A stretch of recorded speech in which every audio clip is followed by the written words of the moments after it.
کیا یہ حدیث صحیح ہے؟ اونٹ کے ہانکنے والے پر بھی لعنت، اس کے سوار پر بھی لعنت، اور اس کی لگام پکڑنے والے پہ لعنت۔ یہ حدیث اتنی تو صحیح ہے۔ یہ حدیث المعجم الکبیر طبرانی کے اندر بھی ہے، مسند البزار کے اندر بھی ہے، مجموع الزوائد کے اندر بھی ہے، لیکن اس حدیث میں نام نہیں ہے۔ ناموں کے بغیر حدیث ٹھیک ہے۔ پھر میں نے یہی سوال کیا تھا کہ اس حدیث سے کون سا دین کا مسئلہ نکلا ہے کہ حضور کے سامنے سے ایک اونٹ گزر رہا تھا تو آپ نے فرمایا اونٹ پہ بیٹھے ہوئے پہ بھی اللہ کی لعنت، اس کی مہار پکڑنے والے پہ بھی اللہ کی لعنت، اسے ہانکنے والے پر بھی اللہ کی لعنت۔ ہاں اگر یہ ہوتا کہ اس اونٹ پہ شراب سمگل کی جا رہی تھی تو پھر اب بات پوری ہو گئی کہ حضور نے لعنت کیوں فرمائی کہ وہ شراب کو سپورٹ کر رہے تھے۔ جس طرح جامعہ ترمذی میں حدیث ہے، شراب لادنے والے پر، شراب لے جانے والے پر، شراب بیچنے والے پر، شراب کشید کرنے والے پر، وہ 10 لوگوں پر حضور نے لعنت فرمائی ہے۔ تو وہ سمجھ آتا ہے نا۔ اب وہ بیٹھے اونٹ پہ تھے، کوئی خنزیر پہ تو بیٹھے نہیں ہوئے تھے۔ اونٹ تو خود حلال جانور ہے، نبی الاسلام کی سواری ہے، آپ نے اپنا جو حج مبارک ہے وہ اونٹ کے اوپر ہی کیا ہے۔ تو اگر یہ حدیث میں ہے کہ اونٹ پہ بیٹھنے والے پہ اللہ کی لعنت، اچھا اونٹ پہ لعنت نہیں ہوئی اس میں، دیکھ لیں آپ، ہاں بیٹھنے والے پر لعنت، ہانکنے والے پر لعنت، اور اس کی مہار پکڑنے والے پر لعنت، اور بات ختم۔ تو اس میں اگر تو یہ ہوتا نا کہ وہ شراب لے کے جا رہا تھا یا رسول اللہ کے خلاف لڑنے جا رہا تھا تو حضور نے لعنت فرمائی تو حدیث مکمل ہو جاتی، لیکن آپ دیکھیں ان سارے بڑے ائمہ نے اس حدیث کو بس اتنا لکھ کے چھوڑ دیا۔ کیوں چھوڑا؟ علماء سے پوچھیں، مجھ سے کیوں پوچھتے ہیں؟ کیا یہ حدیث صحیح ہے کہ ابو سفیان اپنی نجی محفلوں میں کہا کرتے تھے کہ نبوت بنو ہاشم کا ایک ڈھونگ ہے؟ نہیں ہے، ایسی کوئی بات نہیں ہے۔ کمزوری ایمان کا شکار کوئی شخص ہو، اس کا یہ مطلب نہیں کہ اس پہ جھوٹا الزام لگایا جائے۔ باقی یہ ہے کہ ظاہر ہے کہ سب سے بڑی سٹیک پہ تو بنو امیہ لگی تھی، یہ لوگ حاکم تھے۔ بنو ہاشم جو ہیں وہ اگرچہ وہ بھی اعلیٰ خاندان تھا، کعبے کا متولی تھا، لیکن سارے ایگزیکٹو پاور جو ہے نا ان کے پاس ہی، بالکل وہی ریپلیکا جو اس وقت سعودیہ میں ہے۔ ایگزیکٹو پاور کس کے پاس ہے؟ خاندان سعود کے پاس۔ اور حرمین کا نظام اور یہ سارا علماء والا محکمہ اوقاف یہ کس کے پاس ہے؟ آل شیخ محمد بن عبد الوہاب صاحب کی اولاد کے پاس۔ اس طرح اس وقت بنو ہاشم جو ہے وہ کعبے کے متولی تھے، اور بنو امیہ جو ہیں وہ حکومتی نظام چلاتے تھے۔ تو پھر حکومتی نظام بھی بنو ہاشم کے پاس اس حوالے سے آ گیا کہ نبی الاسلام کو بنو ہاشم میں مبعوث ہو گئے۔ تو اس وجہ سے ایک خاندانی وہ والا معاملات تو تھے، لیکن باقی دلوں کا معاملات کیا ہے وہ اللہ کے سپرد ہم کرتے ہیں۔ سورہ نساء آیت نمبر 48 کے تحت ہر گناہ کی معافی ہے مگر شرک کی نہیں، تو کیا ناحق قتل کی بھی معافی ہو سکتی ہے اگر اللہ چاہے؟ ہاں، اب اس بات کے ساتھ درست ہے، اگر اللہ چاہے تو قتل ناحق کی معافی ہو سکتی ہے، لیکن اگر اللہ نہ چاہے تو معافی نہیں ہوگی۔ اور صرف قتل ناحق نہیں، کوئی بھی گناہ۔ قتل ناحق کے بارے میں اسپیسیفک نص بھی ہے، سنن ابی داؤد میں حدیث ہے، اللہ تعالیٰ یا شرک کو معاف نہیں کرے گا یا قتل ناحق کو معاف نہیں کرے گا۔ اور صحیح بخاری میں حدیث ہے، جس نے ایک ذمی کافر کو بھی ناحق قتل کیا، مسلمان نہیں کافر کو، وہ جنت کی خوشبو بھی نہیں پائے گا، اگرچہ جنت کی خوشبو 40 سال کی مسافت سے آ رہی ہوگی، کیونکہ قیامت کا دن 50,000 سال کا دن ہے۔ جب وہ دن ڈھلنا شروع ہوگا اور 40 سال رہ جائیں گے ختم ہونے میں 50,000 سال میں سے، تو جنت کی خوشبو آنا شروع ہو جائے گی۔ لیکن جس نے کسی کافر کو بھی ناحق قتل کیا جو ذمی تھا، یعنی وہ مسلمانوں کی حکومت میں ٹیکس دے کر رہ رہا تھا، جس طرح یہاں پہ رہ رہے ہیں سکھ، عیسائی، ہندو، یہ ذمی مسلمان ہیں، ان کی حفاظت مسلمانوں کی ذمہ داری ہے۔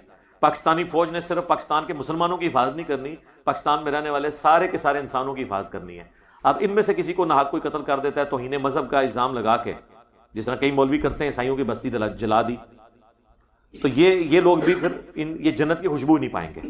لہٰذا یہ جو تھی نا کہ اللہ شرک کے سوا ہر گناہ معاف کر دے گا جس کے لیے چاہے گا، تو اس میں بھی اشارہ موجود تھا کہ اوپن لائسنس وہ بھی کوئی نہیں۔ قتل ناحق ایسی چیز ہے جس کے اوپر گرفت ہو سکتی ہے۔ بیعت کا مطلب کیا ہے؟ کسی بھی حاکم کی جب بیعت کرتے ہیں تو اس کے کیا حقوق ہوتے ہیں؟ بیعت کے بارے میں کئی دفعہ بول چکا ہوں، پچھلی مجلس میں بھی بولا ہوں۔ بیعت کہتے ہیں اپنے آپ کو بیچنا، اور بیچ انسان اپنے آپ کو اللہ کے سامنے نہیں سکتا ہے۔ سورہ توبہ کی آیت ہے، اللہ تعالیٰ نے مومنین کی جانیں اور مال جنت کے بدلے میں خرید لی ہیں۔ اے مومنین، اس بیعت کے اوپر، یہ جو تم نے اللہ سے سودا کر لیا ہے، اپنا آپ اللہ کو بیچ دیا ہے، خوشیاں مناؤ۔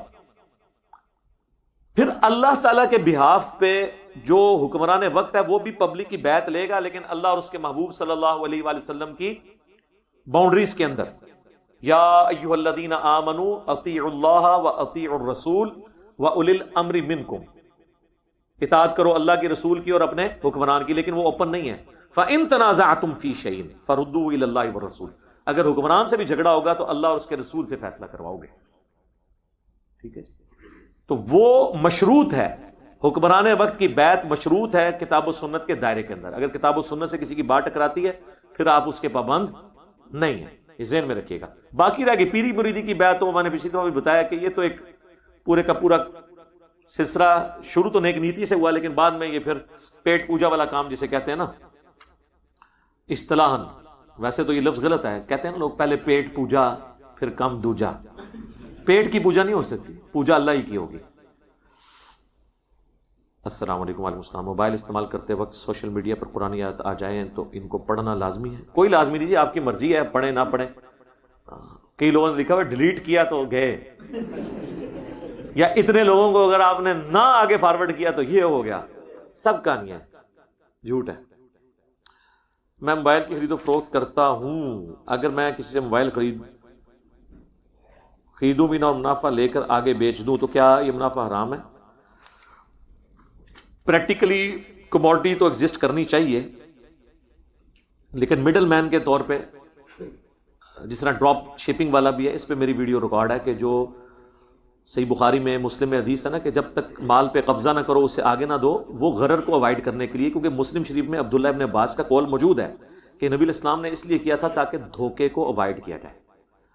آج اگر ایک آئی فون پن پیک ہے، چاہے آپ اسے قبضے میں لے کر بیچیں یا باہروں باہر ہی بیچ دیں کسی دوسرے سے اٹھا کے ڈائریکٹ کسٹمر کو، تو یہ اس میں نہیں آئے گا، کیونکہ اس میں دھوکہ ہونا نہیں ہے.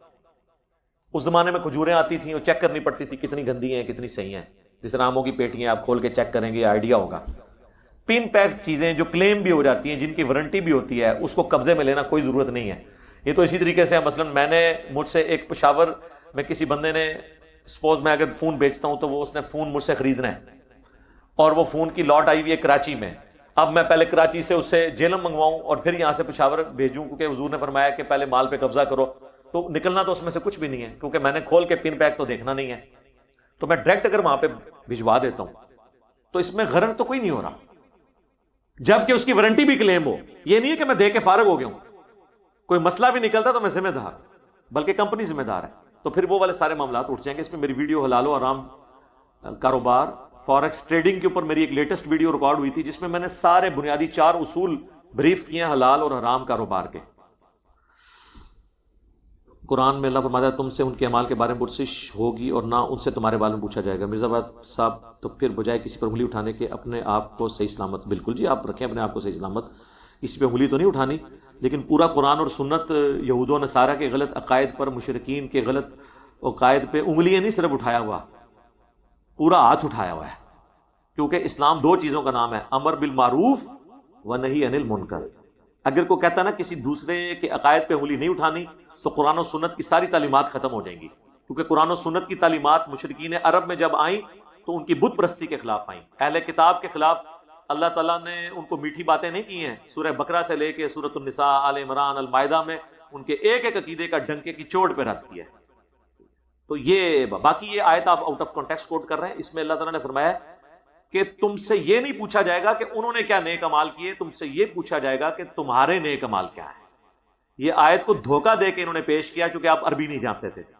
پہلے پارے کی آخری آیت ہے، اس کا کانٹیکسٹ دیکھیں کہ یہودی کہتے تھے کہ ہم ابراہیمی ہیں اور یہ نسبت ہی ہمارے کام آ جائے گی. اللہ نے فرمایا وہ تو ایک بڑی نیک جماعت تھی، وہ اپنے امال اپنے ساتھ لے گئی. لہا ما کسبت ولکم ما کسبتم، وہ اپنے نیک امال اپنے ساتھ لے گئی ہے اور تم نے اپنے امال خود کرنے ہیں. تم سے نہیں پوچھا جائے گا ان کے نیک امال کیا ہیں، تم سے پوچھا جائے گا تمہارے نیک امال کیا ہیں. برے امال کا ذکر نہیں ہوا. برے امال کا ذکر ہوتا تو یہ ورڈنگ ہوتی علیہا مکتسبت وعلیکم ما کسبتم. ان پہ ان کی برائیوں کا وبال ہے، تم پہ تمہاری برائیوں کا وبال ہے، تم اپنی برائیوں کی فکر کرو. یہ قرآن کیسے کہہ سکتا تھا؟ قرآن میں تضاد آ جاتا. سورہ النساء کی آیت نمبر 82 ہے، اگر قرآن اللہ کے سوا کسی اور ہستی کی طرف سے ہوتا تو تم اس میں اختلاف کثیر پاتے. قرآن میں تو اختلاف ہے نہیں. قرآن جب حضرت یوسف کے بھائیوں کی غلطی خود بیان کر رہا ہے تو قرآن کسی کو کیسے کہہ سکتا تھا کہ جو مر چکا وہ اپنے اعمال ساتھ لے کے تم اپنے اعمال کی فکر کرو؟ وہ نیک اعمال کی ہے، برے اعمال ڈسکس ہوں گے. حضرت یوسف کے بھائی صحابہ تھے، اپنے باپ کے بھی صحابی، اپنے بھائی کے بھی صحابی. آج تک مثال دی جاتی ہے برادران یوسف. سورہ یوسف کی تلاوت آج تک ہوتی ہے تو کوئی گستاخی نہیں ہوتی. سورہ الجمعہ کا دوسرا رکوع جب تلاوت ہوتا ہے تو سر بخاری مسلم اٹھا کے دیکھیں، حضور جمعے کا خطبہ دے رہے ہیں تو 12 صحابہ صرف اس خطبے میں بیٹھے ہیں. جیسے ہی بار پتا چلا کہ منڈی میں وہ سودا آیا تو سب لوگ حضور کو جمعے کی حالت میں تقریر میں چھوڑ کے باہر چلے گئے. یہ تو آپ جرت نہیں کریں گے میں تقریر کر رہا ہوں اور باہر کوئی نہ بیچ رہا ہو چیز تو آپ اٹھ کے چلے جائیں. تو اللہ تعالیٰ نے قرآن میں وعید نازل کی کہ اے نبی تمہیں خطبے میں اس طریقے سے چھوڑ کے چلے گئے، اللہ کے ہاں تو اس سے بہتر ہے، اللہ تعالیٰ رزق دینے والا ہے. تو بخاری مسلم کے الفاظ ہیں 12 صحابہ تھے صرف خطبے میں بیٹھے، باقی سارے چلے گئے منڈی میں سودا لینے. تو اب قیامت تک جب یہ آیات پڑھی جائیں گی تو کسی صحابی کی توہین نہیں ہو رہی بلکہ ایک ایٹیچیوڈ کے بارے میں ہو رہا ہے کہ اپنی اصلاح کرو، ورنہ تو ہر چیز سے توہین کا پہلو نکلے گا. مجھے بتائیں عصمت صحابہ، عصمت اہل بیت بڑی چیز ہے یا نبیوں کی عصمت بڑی چیز ہے؟ تو قرآن میں کیوں آیا کہ حضرت موسیٰ علیہ السلام سے بندہ مار گیا تھا؟ قرآن میں کیوں آیا کہ حضرت نوح علیہ السلام نے اپنے کافر بیٹے کے لیے بددعا کی اور اللہ نے لفظ استعمال کیا اے نوح؟ جاہلین عربی کا لفظ استعمال ہوا ہے. ڈاکٹر سراج صاحب ڈر کے کہتے ہیں میں ترجمہ کرتا ہوں اے نوح جذباتی نہ ہو.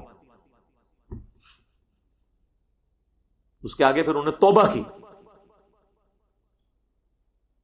نبی علیہ السلام کے بارے میں بھی آئی ہیں سورۃ الانفال میں، غزوہ بدر کے قیدی چھوڑ دیے تھے. تو اس طریقے سے انبیاء کرام کی جو لغزشیں رپورٹ ہوئی یا کسی اور کی لغزشیں وہ لرن کرنے کے لیے. بالوں کی کٹنگ کے بارے میں کوئی حدیث ہے؟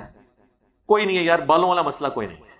بالوں کا صرف سنت یہ ملتی ہے کہ نبی علیہ السلام نے کبھی کانوں تک زلفیں رکھی ہیں، یعنی پورے بال اپنے سر پہ، بخاری مسلم میں آتا ہے، اور کبھی اتنے کہ شانوں سے ٹچ کرتے تھے. شانوں سے نیچے کریں گے تو عورتوں کی مشابہت ہے، شانوں تک یا اس سے اوپر رکھیں گے تو یہ مرد کے لیے ہے. عورت اس سے نیچے رکھے گی، مرد زیادہ یہاں تک یا اوپر رکھے.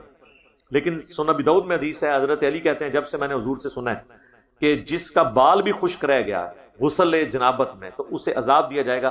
میں نے اپنے سر کے ساتھ دشمنی کی، میں نے اپنے سر کے ساتھ دشمنی کی، میں نے اپنے سر کے ساتھ دشمنی کی، اور میں نے اپنے سر کے بال منڈوا دیے. تو یہ حضرت علی کی سنت ہے، ہمیشہ ٹینڈ رکھنا، گانج رکھنا اپنے سر کے اوپر. تو حضرت علی نے تو بال پورے نہیں رکھے.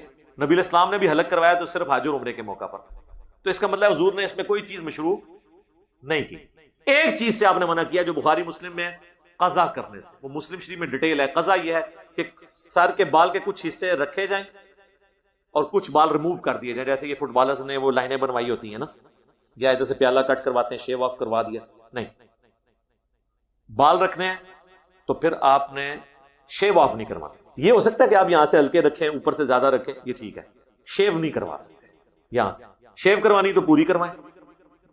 تو باقی اس میں کوئی ایسی تفصیلات نہیں ہے.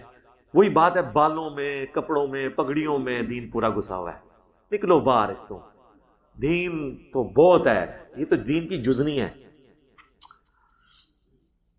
موبائل میں قرآن پاک کی تلاوت کرنا، قرآن میں ہاتھ لے کر تلاوت کرنا ایک ہی بات ہے. ٹھیک ہے جی، ایک ہی بات ہے. ظاہر آپ مصحف کی ماڈرن فارم ہے، ورنہ اگر آپ کہیں گے کہ مصحف وہ ہوتا ہے جو ہاتھوں سے لکھا جائے تو سر یہ بھی ہاتھوں سے ایک ہی دفعہ لکھا گیا. یہ بھی گورے کے پرنٹنگ پریس پہ، یہ اجمیر شریف سے پرنٹ نہیں ہوئی، نہ بغداد شریف والوں نے یہ پرنٹنگ مشین بنائی تھی جی، گوروں کے پرنٹنگ پریس پہ یہ حدیث کی کتابیں ساری. تو موبائل میں کوئی پڑھے یا اس سے پڑھے، ثواب تو ہے دیکھنے کا، کیونکہ قرآن کو دیکھنے کا ایک ثواب ہے، اس کو چھونے کا ایک ثواب ہے، اس کو پڑھنے کا بھی ثواب ہے.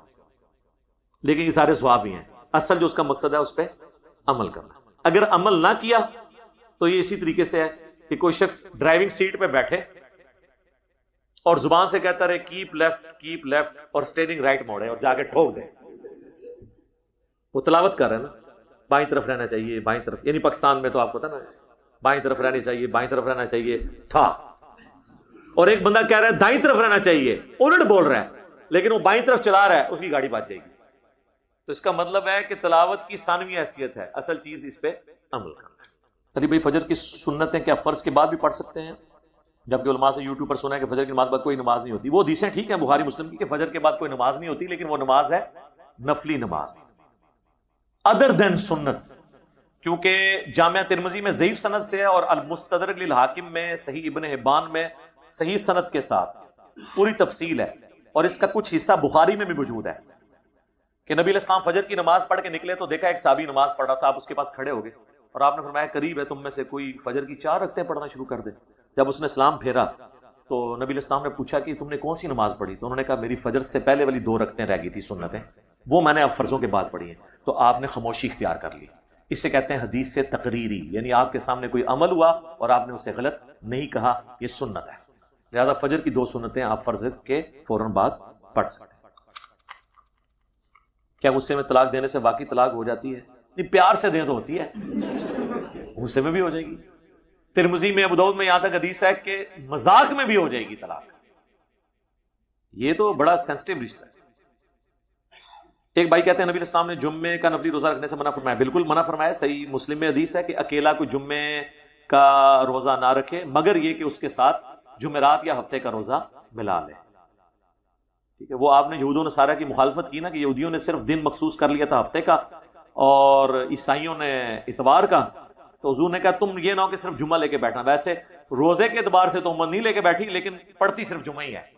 کام یہودیاں لا پھر بھی پایا ہے، ہفتے بعد ہی مسجد پڑھ دینے۔ اسی چیز کی حضور نے نفی کی تھی کہ یہودیوں نے مخصوص کر لیا ہفتہ، عیسائیوں نے کر لیا اتوار، تم جمعے کو مخصوص نہ خالی کر لینا، روزانہ 5 وقت کی نماز پڑھنی ہے۔ تو روزے میں تو چلے کوئی نہیں کرتا ہوگا، لیکن نماز میں تو کر لیا ہوا ہے۔ کیا 8 پیرا نفلی روزہ ہو جاتا ہے؟ جی سنت ہے، رکھ سکتے ہیں آپ اگر استطاعت رکھتے ہوں۔ اگر آپ کا جسم اجازت نہ دے تو آپ فرض روزہ بھی 8 پیرا چھوڑ سکتے ہیں۔ ایون رمضان کا روزہ ہے اور آپ کی آنکھ لیٹ کھلی ہے اور آپ نے ساری نہیں کی ہے اور آپ کو پتہ میں روزہ نہیں نبھا سکوں گا تو چھوڑ دیں، شرعی عذر ہے۔ صحیح مسلم میں ڈیٹیل کے ساتھ احادیث ہیں، بخاری میں بھی کچھ موجود ہیں کہ نبی علیہ السلام بعض اوقات امہات المومنین کے گھر آتے تھے اور پوچھتے تھے کہ ناشتے کے لیے کوئی چیز ہے؟ تو کہتی تھی ہاں ہے، تو آپ ناشتہ تناول فرما لیتے تھے، اور اگر وہ کہتے آج گھر میں کچھ نہیں ہے تو آپ فرماتے تھے ٹھیک ہے پھر میں آج روزہ رکھتا ہوں۔ یعنی آپ 8 پہر ہی روزہ رکھ لیا، ظاہر ناشتہ نہیں کیا ہوا تو سحری بھی نہیں نہ کی ہوئی۔ یہ تو نہیں کہ سحری کے بعد پھر ناشتہ کرنے آتے تھے، یہ تو علماء ہی ہے نا، وہ کرتے ہیں 3-3 4-4 وقت کی روٹیاں کھاتے ہیں۔ ہاں، نبی علیہ السلام تو عموماً 1 وقت یا 2 وقت کی روٹی ہوتی ہے، زیادہ تر 1 وقت۔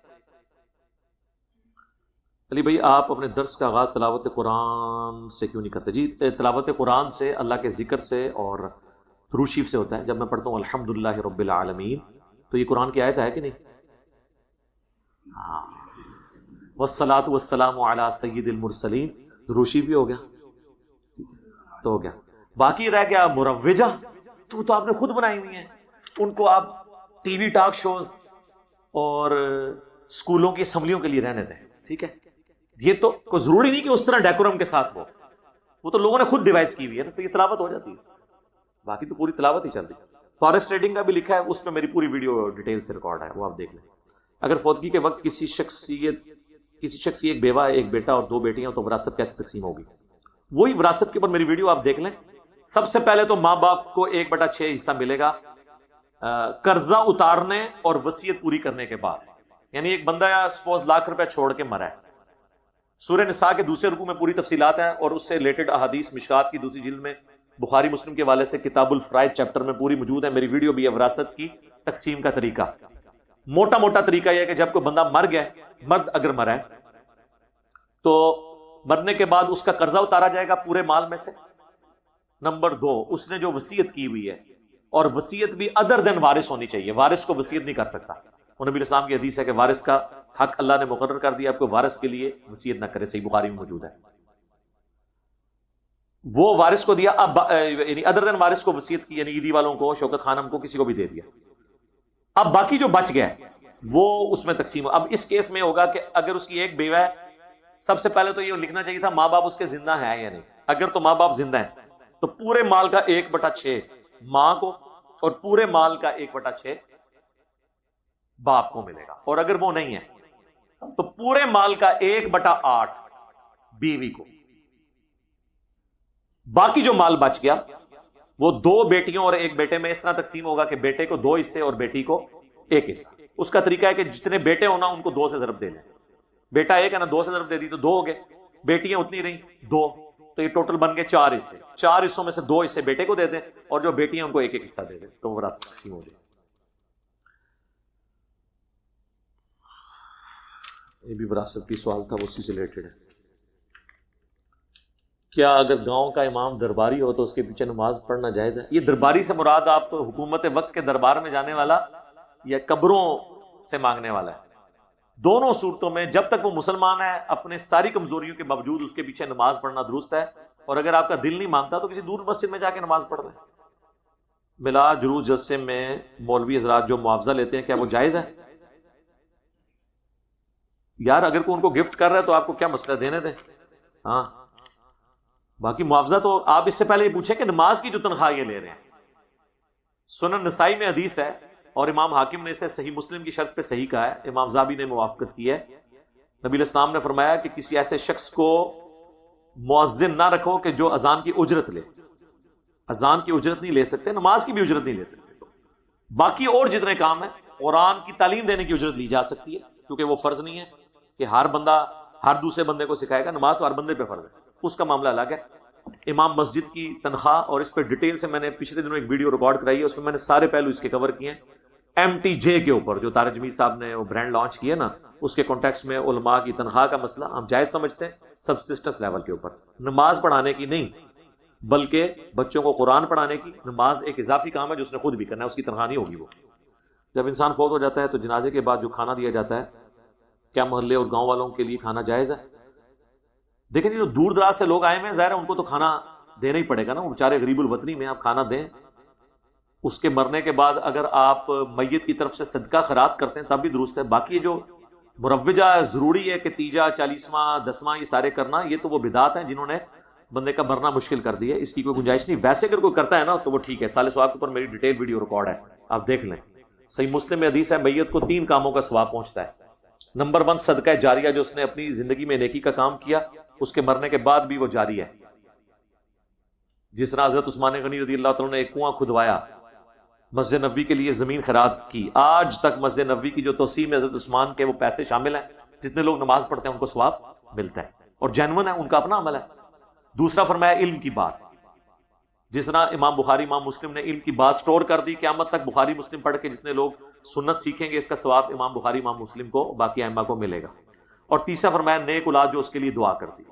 نیک اولاد کے ہر عمل کا آٹومیٹک ثواب, صرف دعا نہیں عام عمل. سنن نسائی میں موجود ہے نا کہ ایک صحابی کی والدہ سعد ابن عبادہ کی والدہ فوت ہوگی, بخاری میں بھی اس کا حصہ موجود ہے. تو انہوں نے کہا یا رسول اللہ میں کسی سفر پہ تھا, پیچھے سے میری ماں مر گئی, اب میں چاہتا ہوں اس کی طرف سے کوئی صدقہ کراؤں تو اس سے کیا نفع پہنچے گا؟ تو آپ فرمایا ہاں پہنچے گا. تو انہوں نے پھر ایک کنواں خیرات کر دیا اپنی ماں کے نام کا.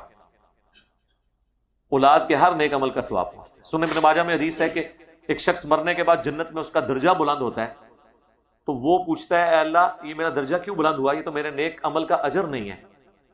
تو اللہ تعالیٰ فرماتا ہے تیرے بیٹے نے دنیا میں تیرے لیے دعائے استغفار کی ہے, اس کی برکت سے میں نے تیرا مرتبہ بلند کر دیا. دعا کو ہلکا نہیں جاننا چاہیے, دعا ضرور کرنی چاہیے. اور حکم ہے قرآن میں ربنا اغفر لنا ولاخواننا الذین سبقونا بالایمان. اہل ایمان کی نشانی ہے کہ وہ ایمان کی حالت میں جو ان سے پہلے لوگ گزر چکے ہیں ان کے لیے دعائے مغفرت کرتے ہیں. باقی رہ کے جمعراتوں کے اوپر مولویوں کے جو آپ توندے بڑھاتے ہیں, اس سے آپ کو کیا ثواب ہونا ہے؟ غریبوں کو کھلائیں. کیا ہماری نماز ایسے امام کے پیچھے ہو جائے گی جو قرآن مجید غلط تلاوت کرتا ہو یا الفاظ کی صحیح ادائیگی نہ کرتا ہو؟ دیکھیں تلاوت کی پرفیکشن تو ایک بڑا کام ہے, الفاظ کم از کم درست ہونے چاہیے. ویسے تو لحن جلی ہے, اگر ہا ہا عین تا سین صاد میں فرق نہیں کرتا, لیکن ایٹ لیسٹ اگر کوئی یہ فرق نہیں کر سکتا زبر سے تو کم از کم صحیح طریقے سے ادا کرے.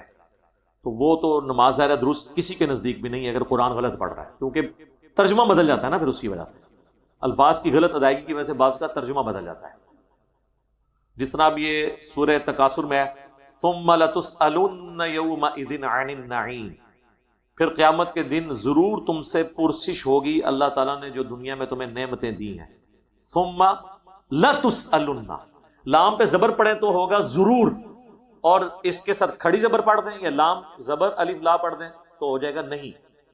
ثم لا تسألن اگر کوئی پڑھتا ہے اور رال آندے نا پنجابی جو ثم لا تسألن الٹا ہو جائے گا.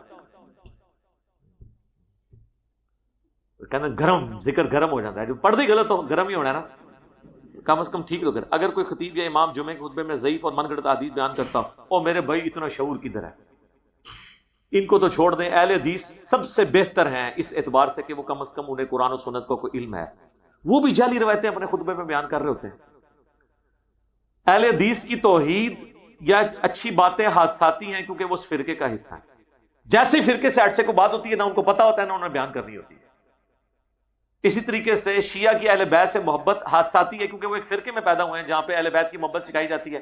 جیسے ہی اہل بیت سے ہی کوئی ایسی بات بتائی جائے جو ان کے خلاف ہو، آتماؤں پڑ جاتے ہیں ان کو۔ میں نے بتایا نا پچھلے دنوں میں نہج البلاغہ سے مولا علی کا خطبہ 232 نمبر یا 234 کہ مولا علی جو ہیں وہ حضور کی میت پہ کہہ رہے ہیں کہ اگر آپ نے ہمیں رونے سے اور آہ و بکا سے منع نہ کیا ہوتا تو ہم یہاں پہ اپنی جان دیتے تھے، لیکن آپ نے اس چیز سے منع کیا تھا، اور آپ کی موت عام موت نہیں ہے، اب آسمانی خبروں کا سلسلہ ہمیشہ کے لیے ختم ہو گیا، باقی انبیاء کے مرنے سے ایسا نہیں ہوتا تھا۔ تو عقیدہ امامت بھی فارغ اور نوح و ماتم بھی فارغ۔ تو لیکن وہ کہتے ہیں اسی تو سنے ہی نہیں، کہتے جی ہوں نہیں سنا، ہوں سن لیا جنا، اگے ٹرو، ہاں اگے ٹرو۔ یہ اگر میں بخاری تو بیان کیتا تو پھر تسی پاویں کو کہ ساڈی کتاب نہیں، اصول الکافی، اور اصول الکافی سے پہلے بھی ہر چیز تو قرآن میں لکھی ہوئی ہے۔ لوگ کہتے ہیں جی شیعہ کی بھی کوئی کتاب رکھے، یہ رکھی ہوئی سب سے اوپر شیعہ کی کتاب ہے۔ غدیر خون پہ کیا ہے؟ قرآن اور اہل بیت۔ تو قرآن شیعہ نہیں مانتے کیا؟ قرآن مانتے ہیں۔ تو یہ سب سے اوپر وہ کتاب رکھی ہے جو سنی شیعہ میں کامن بات ہے، قرآن کے مطابق عقیدے کریں۔ پچھلے دنوں بریلوی مسلک کے معروف نعت خواں اویس رضا قادری صاحب نے اپنے بیٹے بیٹی کی شادی کی تقریب محرم الحرام کے ابتدائی عشرے میں منعقد کی، جس پر بریلوی مسلک کے مشہور معروف مفتی حنیف قریشی صاحب نے انہیں زبردست تنقید کا نشانہ بنایا، اور انہوں نے کہا کہ جس طرح جوتے پہن کر نماز پڑھنے کی اجازت تو ہے لیکن یہ عمل ہمارے ہاں اچھا نہیں سمجھا جاتا۔ یعنی اس کے اوپر موقف چاہ رہے ہیں یہ، اس کے اوپر دیکھیں جی، ایک ہے شرعی مسئلہ، شرعی مسئلہ تو کوئی نہیں چینج کر سکتا، نہ یہ شیعہ کا موقف ہے نہ اہل سنت کا کہ محرم کے اندر شادی کرنا کوئی گناہ کا کام ہے، یہ تو ٹاپک ڈسکس ہی نہیں ہو رہا۔ اصل ایشو یہ ہے کہ یہ کرنے والا کس انٹینشن کے ساتھ کر رہا ہے، اور اس انٹینشن کا اظہار بھی وقتاً فوقتاً اس کی زبان سے، اس کے کرتوتوں سے ہوتا رہے۔ یہ وہی شخصیت ہے جس نے امیر شام کے نام کی جھوٹی ایک منقبت بھی پڑی ہوئی ہے، تو پھر تو ہم سمجھ لیں گے نا کہ یہ سب کچھ ناسبیت کے نام کے اوپر ہو رہا ہے، واقعہ کربلا کو ڈائلیوٹ کرنے کے لیے۔ ان سے پہلے بھی بہت لوگ آئے، اس طرح کرنے سے کچھ ہوتا نہیں ہے۔ اگر یہ کہتے ہیں نا جی ہم اس لیے کہہ رہے ہیں کہ لوگ اسے معیوب سمجھتے ہیں، تو میں انہیں پھر ایک الزامی جواب پھکی کے طور پہ کہتا ہوں کہ اویس رضا قادری صاحب حفظہ اللہ تعالی، ہم دعائے خیر کرتے ہیں ان کے لیے، میں ان کا بڑا معتقد، یعنی نعت خوانی کا شوق انہی کی وجہ سے مجھے ہوا۔ پہلی دفعہ میں نے انہیں لائیو سنا تھا داتا دربار کے اوپر 1996 میں لاہور کے اندر نا، اس وقت تو داڑھی بھی کالی تھی۔ پھر ایک دفعہ جیلم بھی آئے، یہ میرے خیال 2004-05 کی بات ہوگی، تو ہم نے ان کی دعوت بھی کی اپنے گھر میں، لنچ وغیرہ ہم نے اکٹھا کیا۔ ان کے قریبی دوست تھے، وہ میرے والد صاحب کے دوست تھے، تو ان کے کہنے پہ پھر وہ ہمارے گھر بھی آ گئے۔ تو یہ اعلیٰ حضرت امام احمد رضا بریلوی صاحب کو بڑا کوٹ کرتے ہیں، ان کا کلام ایسا پڑھتے ہیں جیسا کہ پڑھنے کا حق ہے۔ باقی لوگ تو خالی پڑھتے ہیں، ان کو اس کا فہم بھی ہے کہ یہ اتنی مشکل جو شاعری ہوئی ہے، اس میں جو استعارے استعمال ہوئے ہیں وہ سارا ایکسپلین بھی کرتے ہیں۔ تو اعلیٰ حضرت ہی نے فتاوی رضویہ کے اندر یہ فتویٰ لکھا ہے ننگے سر نماز کے بارے میں، فقہا کا قول نقل کیا ہے، اسے انڈورس کیا ہے کہ ننگے سر نماز پڑھنا درست ہے، اور اگر کسی مرد کو ننگے سر نماز پڑھنے میں خشوع و خضوع ملتا ہو تو وہ ننگے سر ہی نماز پڑھے۔ ٹھیک ہے جی، یہ ہے کتابی بریلویت جو ان کی اپنی کتابوں میں، اور کتاب بھی کس کی، فتویٰ کس کا، احمد بریلوی کا۔ لیکن پریکٹیکلی بریلویت کیا ہے؟ آپ کسی بریلوی سے پوچھے وہ کہے گا ننگے سر نماز ہی نہیں ہوتی۔ یہی ہے نا، پٹی پڑھا دی ہے نا۔ پریکٹیکلی ان کو یہ انہوں نے دیا ہوا ہے۔ جوڈیشری کی ان کی لینگویج اور ہوتی ہے، عوام کی لینگویج اور ہوتی ہے۔ تو تو اب میں اویس رضا قادری صاحب سے کہوں گا، آپ بھی اور آپ کے وہ جو باپا جانی پیر صاحب ہیں ریاض قادری صاحب، یہ سب لوگ یہ ایک پورا عشرہ جو ہے ربیع الاول شریف آنے والا ہے، ربیع الاول شریف کا پہلا عشرہ جس میں انہوں نے جلسے جلوس یہ سب کچھ کرنا ہے، یہ سب لوگ ننگے سر کیوں نہیں جلسے جلوس کرتے اور نماز بھی سب اجتماعی ننگے سر پڑھیں تاکہ اپنی عوام کو یہ منوا لیں کہ مرد کی ننگے سر نماز ہو جاتی ہے۔ جس طرح انہوں نے محرم میں شادی کر کے یہ منوانے کی کوشش کی ہے کہ محرم میں شادی درست ہے، تو یہ بھی منائے نا پھر اب، تو آپ کا کیا خیال ہے یہ کریں گے؟ اس لیے نہیں کریں گے کہ اس میں ان کے فرقے کا نقصان ہے۔ تو یہ لوگ شرعی مسئلوں کو بالکل فالو نہیں کر رہے ہوتے، ان کے اندر چھپی ہوئی ناسبیت ہوتی ہے، ایجنڈوں کو فالو کر رہے ہوتے ہیں۔ اور یہ صرف اس کا نہیں ہے، یہ باقی فرقوں کا بھی حال ہے، انہوں نے مسئلے گود لیے ہوئے ہیں۔ دیوبندی پوری زندگی 12 ربیع الاول کے جلوس کو بدعت کہتے رہے، حتیٰ کہ تنگ آ کے انہوں نے شیعہ کے بکس کے اندر یکم محرم کو حضرت عمر فاروق کا یوم شہادت مناتے ہوئے وہ بھی جلوس نکالنے شروع کر دیے۔ سیدنا عمر فاروق رضی اللہ تعالیٰ عنہ ان کے جلسے جلوسوں کے محتاج نہیں ہیں، لیکن ہم پوچھیں گے کہ کروڑوں عمر قربان رسول اللہ کے قدموں پر صلی اللہ علیہ وآلہ وسلم، حضرت عمر کی وفات پہ جلوس نکلے تو وہ سنت ہو، حالانکہ وہ غم کا موقع ہے۔ حضور کی پیدائش کی خوشی میں 12 ربیع الاول یا آپ کے نزدیک 9 ربیع الاول کا جلوس نکالنا بدعت کیوں ہو گیا؟ حضور کا تو مرتبہ زیادہ ہے، نکالے، وہ نہیں نکالیں گے کیوں؟ وہ لیبل نہیں ہے فرقے کا، وہ بریلویوں کا ہے، وہ پہلے ہی انہوں نے بکنگ کرا لی ہے، ہاں انہیں بک نہیں ہو سکتا، یہ مسئلہ بک نہیں ہو سکتا کیونکہ وہ کیش کرا لے، انہوں نے مان لیا نا سارا کچھ۔ تو یہ ناسبیت ہے، حالانکہ یکم محرم سیدنا عمر کا یوم شہادت ثابت نہیں، میرا اس پہ پورا کلپ ریکارڈ ہے، میں اہل سنت کی تمام سیرت کی کتابیں جو خلفائے راشدین کے بارے میں لکھی گئی، اور یہ مولویوں کی نہیں، محدثین کی، ابن اثیر کی اسد الغابہ، اس کی شرح 8000 صحابہ کے لاتے زندگی ابن حجر اسقلانی نے لکھے الاصابہ، اس کی عبارتیں دکھائی ہیں، الاستیاب امام ابن عبد البر کی، ساری یہ بڑی کتابیں ہیں، سب میں ہے کہ 26 ذوالحجہ 23 ہجری میں سیدنا عمر کی شہادت ہوئی، اور یکم محرم سے پہلے حضرت عثمان کی بیعت ہو چکی تھی، لیکن انہوں نے ضد میں کہا کہ یکم محرم کریں تو چلے ڈائلیوٹ ہو جائے، جلوس نکال رہے ہیں۔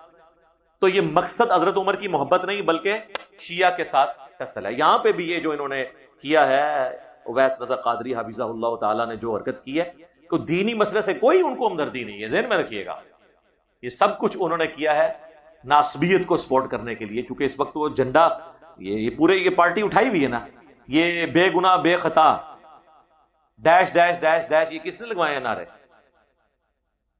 ان کو کہ ایک دفعہ نعرہ لگایا نا، بے گناہ بے خطا عمار ابن یاسر جسے قتل کیا گیا جنگ صفین میں، اور بخاری اور مسلم دونوں میں حدیث ہے عمار کو ایک باغی جماعت قتل کرے گی، عمار انہیں اللہ اور جنت کی طرف بلائے گا، وہ جماعت دوزخ کی طرف بلا رہی ہوگی، یہ حدیث بھی ساتھ بیان کریں، اور مسند احمد کی حدیث بھی بیان کریں کہ ابو الغادیہ جو کہ صلح حدیبیہ کا صحابی تھا، اصحاب شجرہ میں سے تھا، اس نے عمار کو قتل کیا اور وہ روتا تھا، کیونکہ مسند احمد میں حدیث ہے کہ عمار کا قاتل اور مال لوٹنے والا جہنم کی آگ میں ہے۔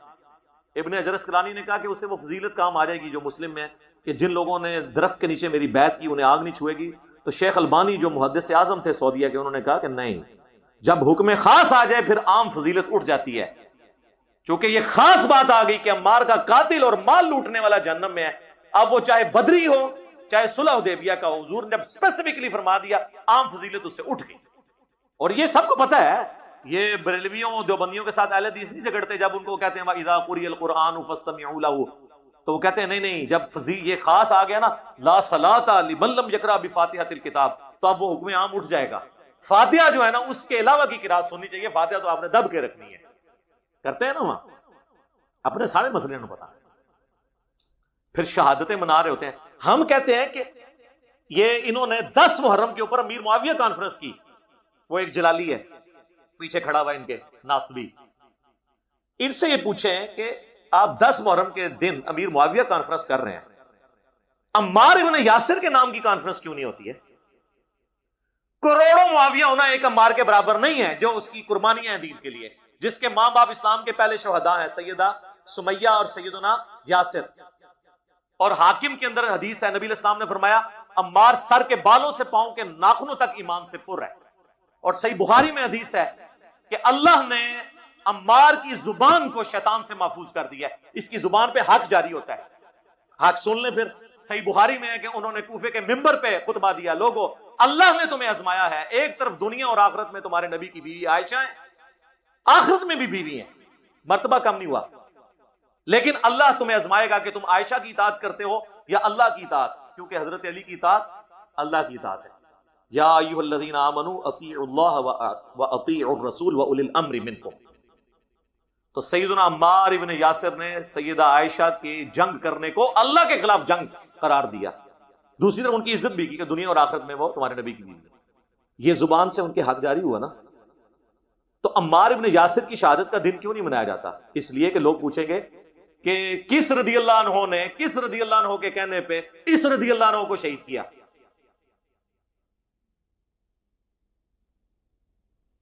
محمد بن ابی بکر کی شہادت کا دن نہیں منانا جو حضرت ابو بکر کا بیٹا ہے اور خال المومنین بھی ہے, مومنین کا ماموں. جی, مومنین کا ماموں حضرت عائشہ کا بھائی ہے. اگر حضرت ام حبیبہ کے بھائی حضرت معاویہ رضی اللہ تعالیٰ عنہ مومنین کے ماموں ہیں تو حضرت عائشہ کا بھائی مومنین کا ماموں نہیں ہے؟ اس کو کس نے قتل کروایا؟ اس کی لاش کو گدھے کے کھال کے اندر ڈال کے آگ کس نے لگوائی؟ صحیح مسلم میں پوری تفصیلات موجود ہیں. ان کا یوم شہادت نہیں بنانا آپ لوگوں نے. پھر وہ شیعہ ٹھیک کہتے ہیں نا کہ جی آپ نے صحابہ کے نام کے اوپر ڈھونگ رچایا ہوا ہے, آپ اپنے مرضی کے صحابہ کو مانتے ہیں. ہم ان کے بارے میں تو کہتے ہیں نا جی وہ مرضی کے صحابہ کو, سلمان فارسی کو پروموٹ کرتے ہیں, مقداد کو کرتے ہیں, ابو ذر غفاری کو کرتے ہیں, عمار بن یاسر کو کرتے ہیں. تو ادھر بھی تو مرضی کے لوگ لیے ہوئے ہیں, اور مرضی کے بھی وہ لوگ لیے ہوئے ہیں جو اپنے سے بہت بڑے جو اصحاب ہیں ان کے قاتلین ہیں. چلیں حضرت ابوبکر عمر عثمان تو یہ تو امت میں بڑے ہیں نا, ان کی تو بات ہی نہیں ہم کرتے. ان کی شان میں تو میں نے نہج البلاغہ شیعہ کی کتاب سے مولا علی کے خطبات پیش کیے تھے.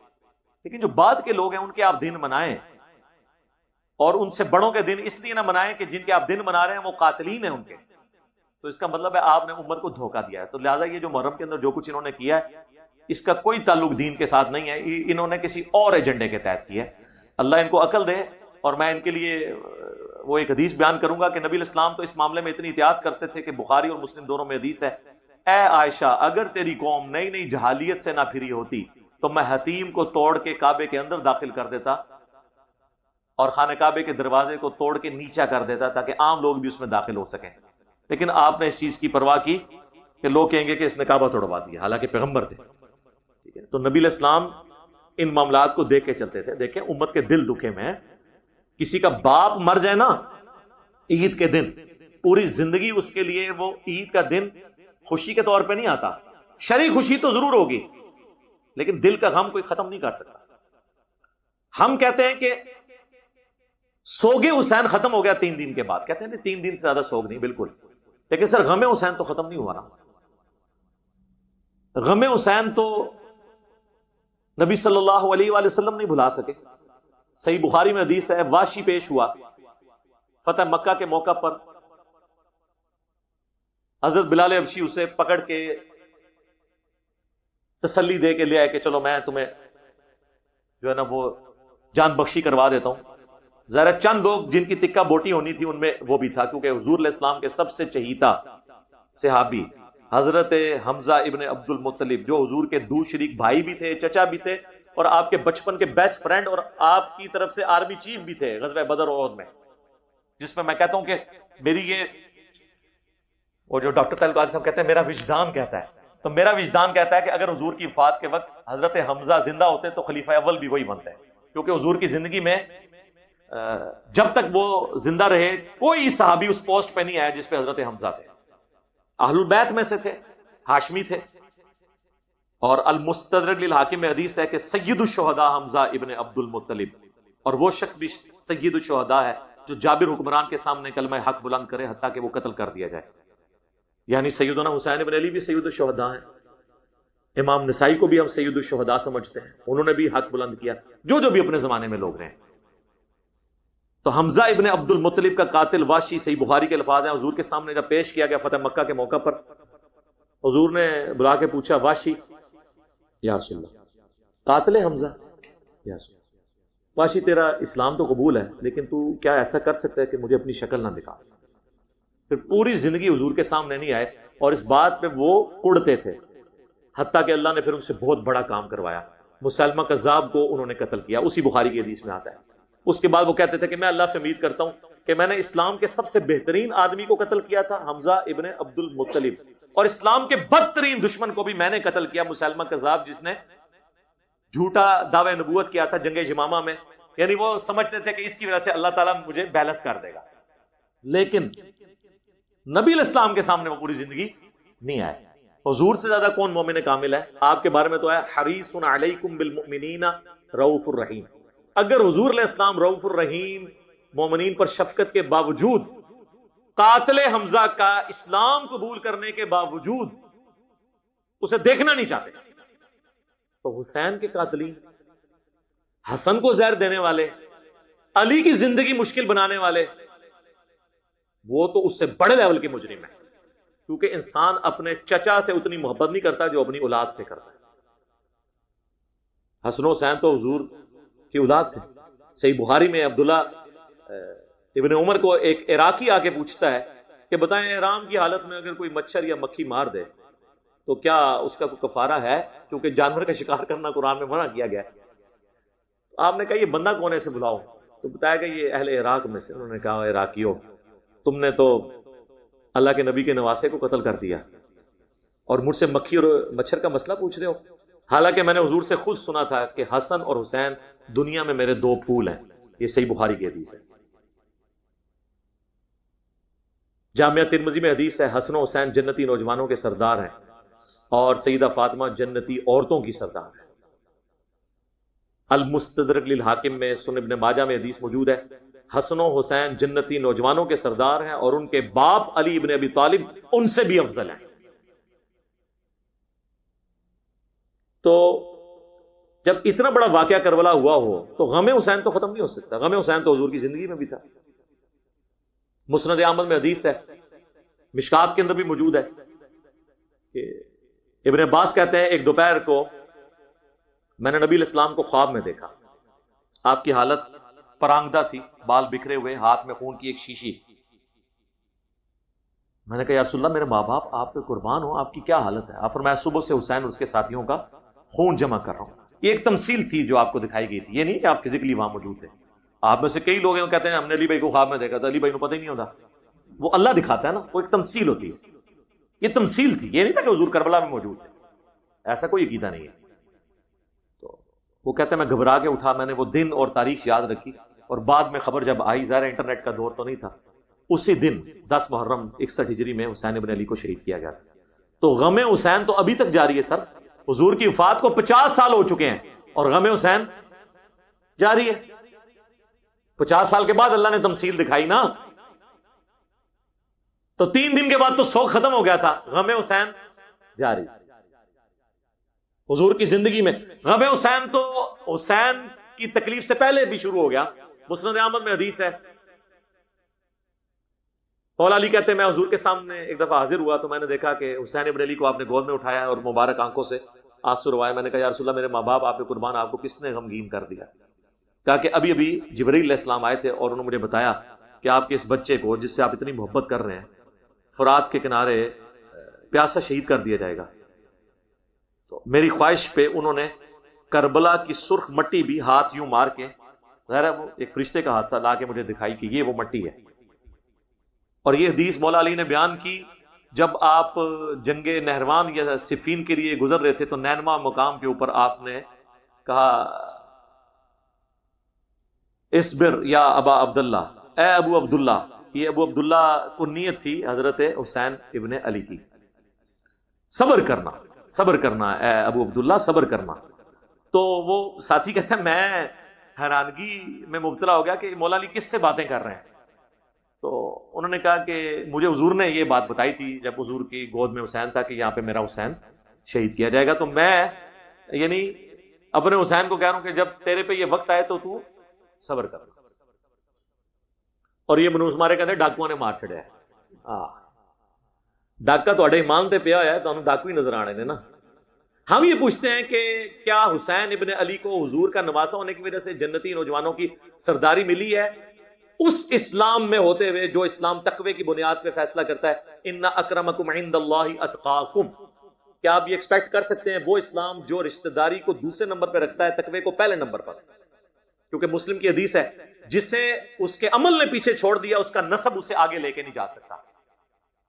تو ہم یہ پوچھتے ہیں کہ حسین ابن علی نے حضور کی زندگی میں کون سی جنگ لڑی ہے؟ نہ بدر لڑی، نہ احد لڑی، نہ خندق، نہ تبوک پہ. اس وقت تو آپ حضور کی وفات کے وقت آپ کی عمر تو بمشکل 5.5-6 سال تھی. تو حضرت حسین نے کون سا ایسا کارنامہ کیا ہے جس کی وجہ سے ان کے نسب نے بھی انہیں فائدہ پہنچایا، اتنا بڑا انہوں نے عمل کیا ہے؟ تو وہ یہ کربلا ہی ہے کہ جب سب لوگ مصلحت کا شکار ہو جائیں اس وقت اپنے خون سے اختلافی نوٹ لکھ کے بتا دیا کہ حق کے لیے مختصر جماعت بھی کھڑی ہو، یہ پرواہ نہ کرے کہ میرے ساتھ لوگ ہیں یا نہیں ہیں، لیکن سچائی کے لیے کھڑے ہو. یہ وہ اختلافی نوٹ ہے. تو امت کے دل دکھے میں ہیں. ہم یہ کہتے ہیں کہ یہ اویس رضا قادری صاحب اپنے کسی بیٹے یا پوتے کا نام یزید رکھیں نا، اور کہنے نہیں میں یزید ابن معاویہ کی نسبت سے نہیں رکھ رہا، لوگ اس نام سے اتنی نفرت کرتے ہیں تو میں نے سوچا یزید نام کے تو کتنے صحابہ ہیں. یزید بن ابی سفیان جنگ یرموک میں چند بڑے کمانڈرز میں سے تھے حضرت ابو عبیدہ کے ساتھ، حضرت معاویہ کے بھائی، وہ صحابی ہیں. تو چونکہ یزید نام سے لوگ بہت نفرت رکھتے ہیں لہذا میں اپنے بچوں کے نام یزید رکھوں گا، لیکن وہ یزید ابن معاویہ والا نہیں، یزید بن ابی سفیان والا رکھنا نام. اور اپنی کنیت رکھ ابو یزید، یزید دا ابا، یزید دا پیو. ہوں تو با یزید بستامی دا بھی نام جڑا نا لیندے نے حضرت بستامی.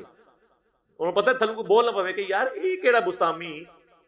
کہنے جی باجید بستامی جو تھے وہ قبر پہ جا کے بیعت ہوئے تھے حضرت امام جعفر کے. امام جعفر کے ماننے والے آج اپنی کنیت ابو یزید نہیں رکھ رہے تھے. جیڑا ڈائریکٹ مرید ہے انہیں اپنی کنیت رکھی ہے ابو یزید. واہ واہ کیا بات ہے، کہانیوں پڑھاؤ جڑی پگڑی نہ جائے. تو یہ شرعی گرفت کی میں نے بات نہیں کی ہے، لیکن چونکہ یہ سب کچھ ان کی اپنی ڈاکٹرن میں بھی غلط ہے اور اخلاقی اقدار کے اعتبار سے بھی میں نے اسے بریف کر دیا. باقی تو اس میں بہت دیر بولا جا سکتا ہے. آج تو میرے 28-29 محرم ہو گئی ہے. کچھ لوگ مسجد میں چھوٹی بچیوں کو نماز کی جماعت میں لے آتے ہیں اور مردوں کے بیچ میں کھڑا کر دیتے ہیں، کیا یہ عمل درست ہے یا غلط ہے؟ چھوٹی بچیوں یا بچوں کا معاملہ بالکل ڈیفرنٹ ہے. ان کے لیے میں نے پہلے بھی عرض کیا ہے کہ بچہ ہو یا بچی ہو اسے آپ مردوں کی مین صف میں یا پہلی صف میں کھڑا نہ کریں. اس کو آپ صف کے رائٹ ایکسٹریم یا لیفٹ ایکسٹریم پہ کھڑے ہوں، یعنی آپ دائیں طرف کھڑے ہوں بالکل ایج پہ، اور اپنی رائٹ پہ اسے کھڑا کریں تاکہ وہ اگر بچہ نماز میں سے پیچھے بھی چلا جاتا ہے تو صف کا ٹوٹنا لازم نہ آئے. یا بہت چھوٹا ہے تو آپ اس کو ساتھ کھڑا کرنے کی بجائے گود میں اٹھا لیں، جو صحیح بخاری میں ہے کہ نبی صلی اللہ علیہ وآلہ وسلم امامہ بنت ابو العاص جو حضور کی بیٹی تھی، نواسی تھی، ان کو اٹھا کے نماز پڑھ لیا کرتے تھے. جب سجدے میں جان لگتے تھے سائڈ پہ اٹھا دیتے تھے. تو آپ اس طریقے سے نماز پڑھ لیں. تو باقی چھوٹی بچی اور بچوں کو ان کی صف علیحدہ ہونی چاہیے، عورتوں کی صف علیحدہ ہونی چاہیے اور مردوں کی صف علیحدہ. جو بچوں کی صف ہے نا اس میں بچیاں اور بچے اکٹھے کھڑے ہو سکتے ہیں جو بہت چھوٹے ہیں. جو تھوڑے ہوش میں آ گئے ہیں ان کو عورتوں والی سائڈ پہ ہی رہنا چاہیے، ان کو مردوں کی سائڈ پہ نہیں لانا چاہیے.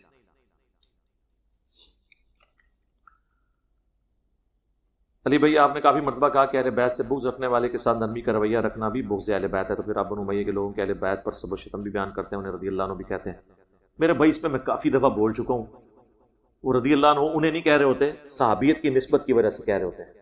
اور دوسری بات، میں کسی کو رضی اللہ عنہ کہہ دوں اس نے رضی اللہ عنہ کوئی نہیں بننا، اور جسے رضی اللہ عنہ اللہ نے بنا دیا ہے میرے نہ کہنے سے اس کا ٹائٹل چھیننا کوئی نہیں. ٹھیک ہے. باقی میری ایک ویڈیو آپ دیکھ لیں، حضرت معاویہ رضی اللہ تعالیٰ عنہ سے متعلق 15 اہل سنت کے ائمہ کی رائے، جو میں مولا علی سے شروع ہوں بلکہ نبی الاسلام سے، مولا علی، عمار بن یاسر، صحابہ، تابعین، تبع تابعین، محدثین، وہ میں نے سارا کچھ بیان کیا. یار تھوڑے تھوڑے آگے ہو جائیں، پیچھے جگہ کم پڑ گئی ہے. آگے ہو جائیں، کم نہ پیچھے آگے ہو جائیں.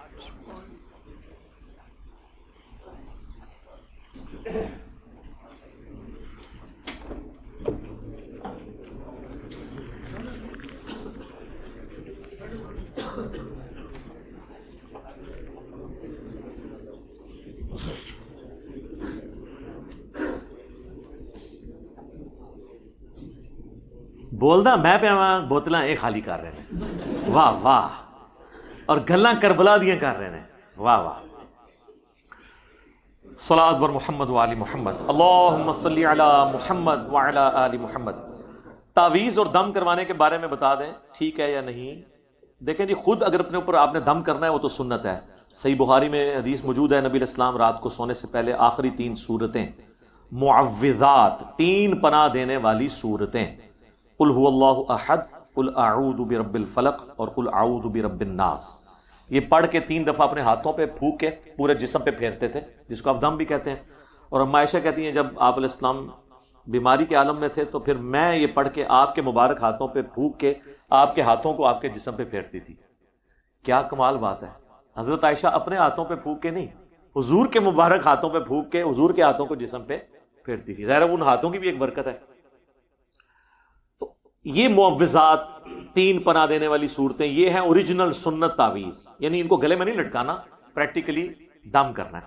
ابو داؤد ترمذی میں حدیث ہے کہ صبح شام جو 3 دفعہ آخری 3 صورتیں پڑھ لے گا تو اسے ہر چیز سے کفایت کر جائے گی، جادو ٹونا، وبائی امراض، قدرتی حادثات، ہر قسم کی ناگہانی آفتوں سے یہ 3 صورتیں اسے کفایت کر جائیں گی۔ اس پہ میری الگ سے بھی کئی ایک ویڈیوز ریکارڈ ہے۔ باقی رہ گئے یہ جو دم وغیرہ کرتے ہیں، پانی پہ پھونک مارتے ہیں، پانی پہ پھونک مارنا ویسے ہی منع ہے، تو آپ خود پڑھ کے اپنے جسم پہ پھونک ماریں اور اس طریقے سے آپ پھیریں، بالکل درست ہے، اس کے اندر کوئی حرج نہیں، سنت ہے۔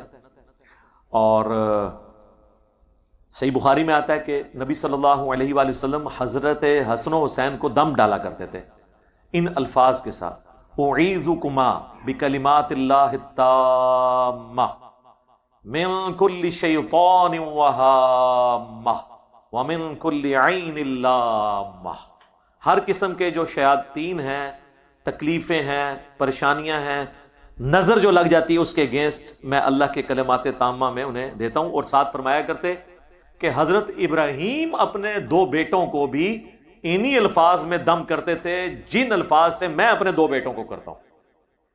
تو حسن و حسین کی نسبت کس کے ساتھ ہے؟ اسماعیل و اسحاق کے ساتھ۔ اسی تو ہم کہتے ہیں اہل بیت کے مقابلہ کوئی کر ہی نہیں سکتا۔ یہ کر رہے ہیں جی صحابہ و اہل بیت کانفرنس، اچھا یا کریں گے میں نوکر صحابہ دا، میں ہی پوچھتا ہوں اہل بیت صحابہ نہیں ہے؟ اہل بیت صحابہ نہیں ہے کیا؟ حضرت علی صرف اہل بیت ہی ہیں، صحابی نہیں ہے؟ حضرت حسن و حسین اہل بیت ہیں تو کیا صحابی نہیں ہے؟ ان کے پاس تو ڈبل ٹائٹل ہے، یہ صحابی بھی ہیں اور اہل البیت بھی ہیں۔ تو میں نوکر صحابہ اور اہل بیت دا، اور یہ بھی اس میں دھوکہ دیتے ہیں اللہ کے بندو، اہل بیت صحابہ بھی ہیں اور اس لیول کے صحابی ہیں کہ حضور کہہ رہے ہیں کہ حضرت ابراہیم، اسماعیل اور اسحاق اپنے 2 بیٹوں کو دم ڈالتے تھے، یہ حدیث بخاری میں بھی ہے اور ابو داؤد میں بھی، اور میں اپنے 2 بیٹوں حسن و حسین کو ان الفاظ کے ساتھ دم ڈالتا ہوں۔ تو اب مجھے بتائیں ابراہیم کے بیٹے اسماعیل اور اسحاق، حضور کے بیٹے حسن و حسین، تو کون ہے جو ان کا مقابلہ کر سکتا ہے؟ صحیح بخاری میں حضرت ابوبکر صدیق کہتے ہیں محمد صلی اللہ علیہ وآلہ وسلم کے قرب کو ان کے اہل البیت کے قرب میں تلاش کرو۔ ہو سکتا ہے اس سے کوئی مراد لے لے کہ بھئی حضور کی بیویاں بھی اہل البیت ہیں، بالکل ہیں، لیکن حضرت ابوبکر نے یہاں حضور کی بیویاں مراد نہیں لی ہیں۔ امام بخاری نے اس حدیث کو حسن و حسین کی فضیلت والے چیپٹر میں ڈالا ہے، امہات المومنین والے چیپٹر میں نہیں ڈالا۔ امہات المومنین بھی اہل البیت ہیں، اس میں کوئی شک نہیں، قرآن میں آیا ہے، لیکن احادیث کی ٹرمنالوجی میں اہل سنت کے محدثین کی جو اصطلاحات ہیں ان میں اہل البیت کی جب بات ہوتی ہے تو اس سے مراد حضور کے گھر والے ہوتے ہیں، جو آپ کے دودھ کے رشتے کے، آپ کے خاندان کے لوگ ہیں۔ جو صحیح مسلم میں غدیر خون والی جو حدیث ہے قرآن اور اہل بیت والی، اس کے اینڈ پہ حضرت زید بن ارقم سے وہ پوچھتے ہیں کہ کیا حضور کی بیویاں بھی اہل بیت ہیں؟ وہ کہتے ہیں حضور کی بیویاں اہل بیت ہیں، لیکن یہ غدیر خون پہ جو حضور نے اہل بیت کا ذکر کیا وہ حضور کی بیویاں ان میں شامل نہیں ہیں۔ اور مسلم شریف میں یہ الفاظ ہیں کہ بیوی تو اہل بیت ہو ہی نہیں سکتی۔ حضرت زید بن ارقم کہتے ہیں کہ حضور کی بیویاں تو اہل بیت نہیں ہیں، کیونکہ بیوی تو جب ایک خامد کے انڈر ہوتی ہے اس وقت تک وہ اس خاندان کا حصہ ہوتی ہے، جب خامد اسے طلاق دے دے تو وہ اپنے پچھلے رشتہ داروں کے پاس واپس آ جاتی ہے۔ حضور کے اہل البیت وہ ہیں جو آپ کے دودھ کے رشتے کے لوگ ہیں، آپ کے خون کے رشتے کے لوگ۔ اتنی ننگی کر کے بات سمجھائی حضرت زید بن ارقم نے، جو غدیر خم کے حدیث کے راوی، کہتے ہیں جی حدیث کا فہم سلف کا لینا ہے. جی ہم نے سلف کا لیا. زید ابن ارقم اس حدیث کے راوی تھے اور وہ صحابی ہیں اور انہوں نے اپنا فہم خود بیان کر دیا.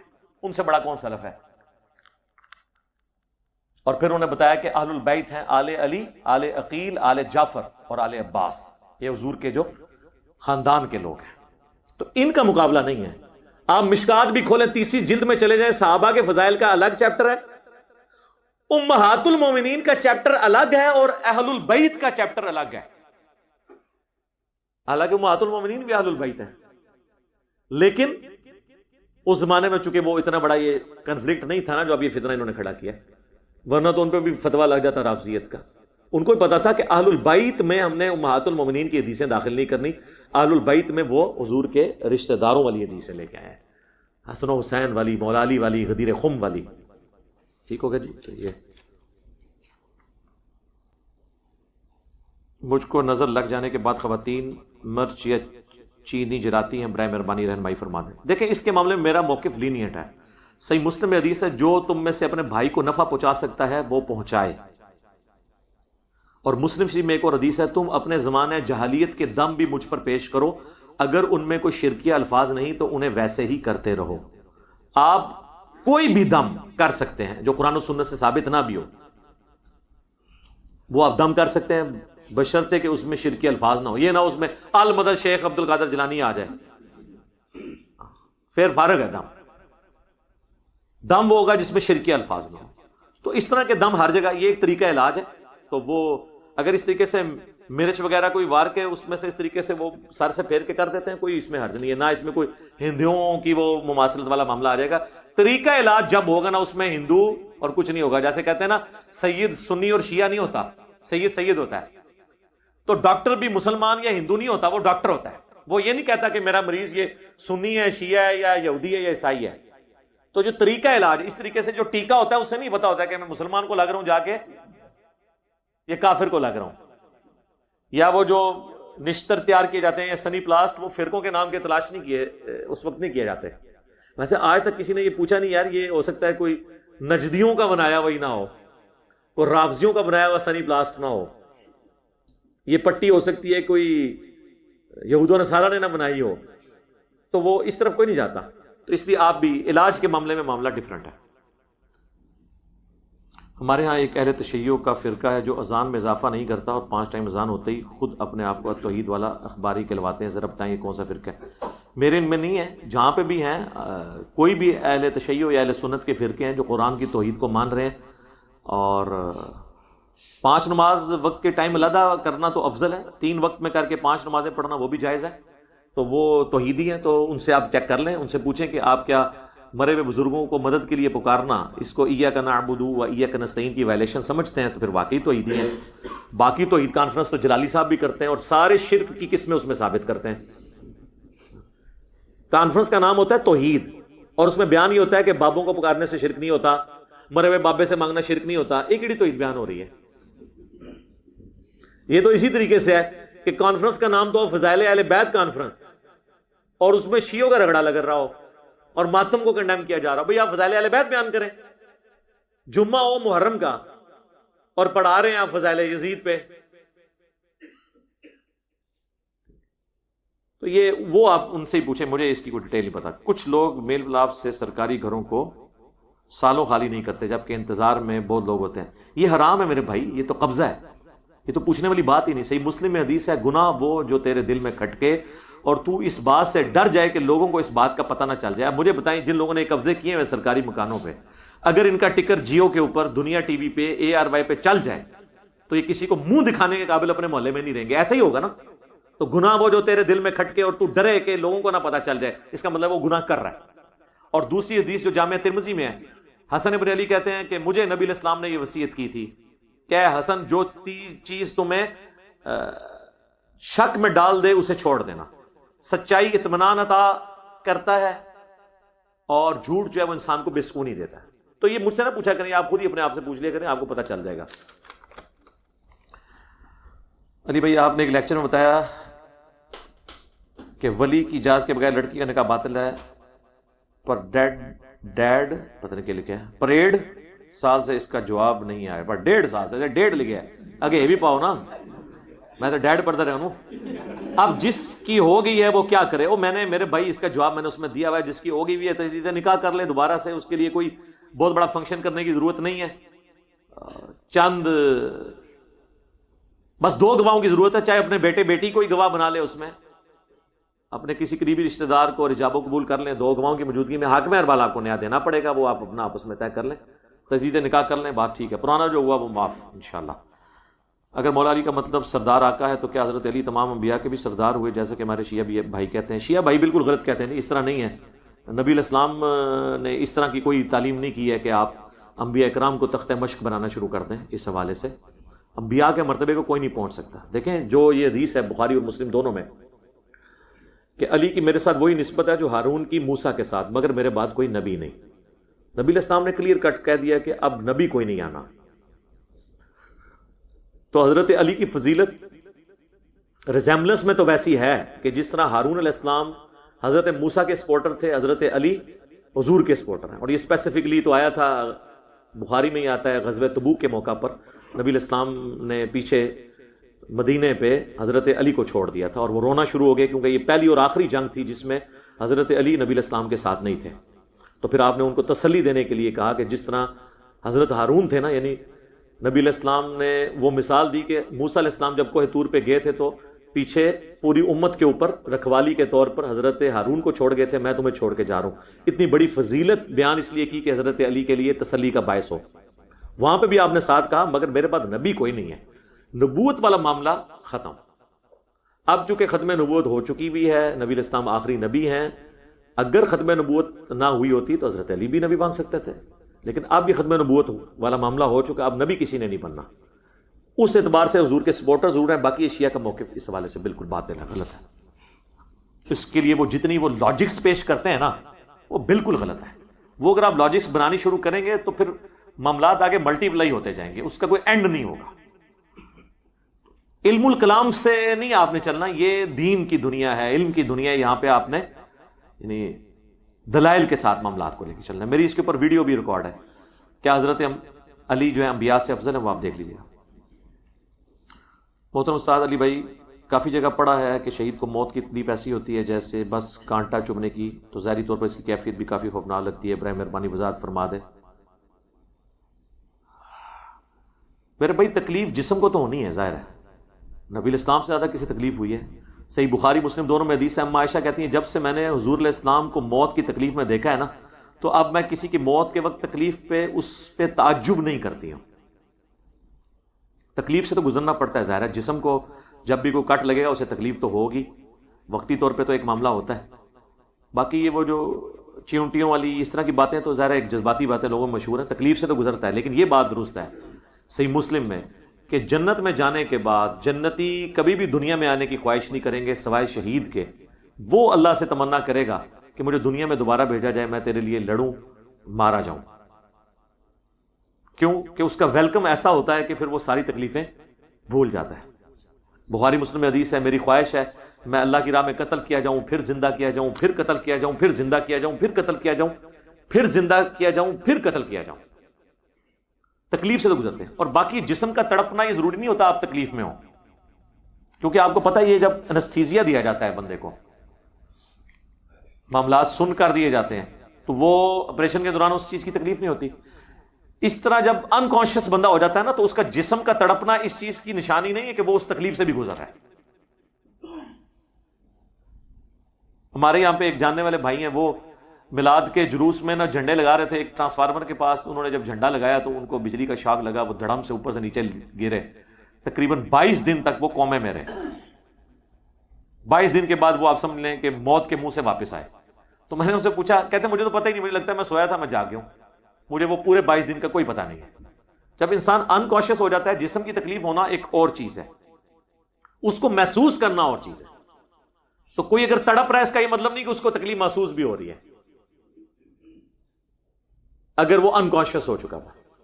تو اب یہ تو جب کوئی ایکسپیرینس کرے گا اس کے بعد ہی بتا سکتا ہے نا, تو اس کے بعد تو جنت میں بتایا جا سکتا ہے, تو آپ جنت کا انتظار کریں. ٹھیک ہے. باقی یہ کہ صحیح مسلم میں حدیث ہے کہ جس کے دل میں شہادت کی تمنا نہیں ہے وہ منافقت کی ایک شاخ پہ مرا.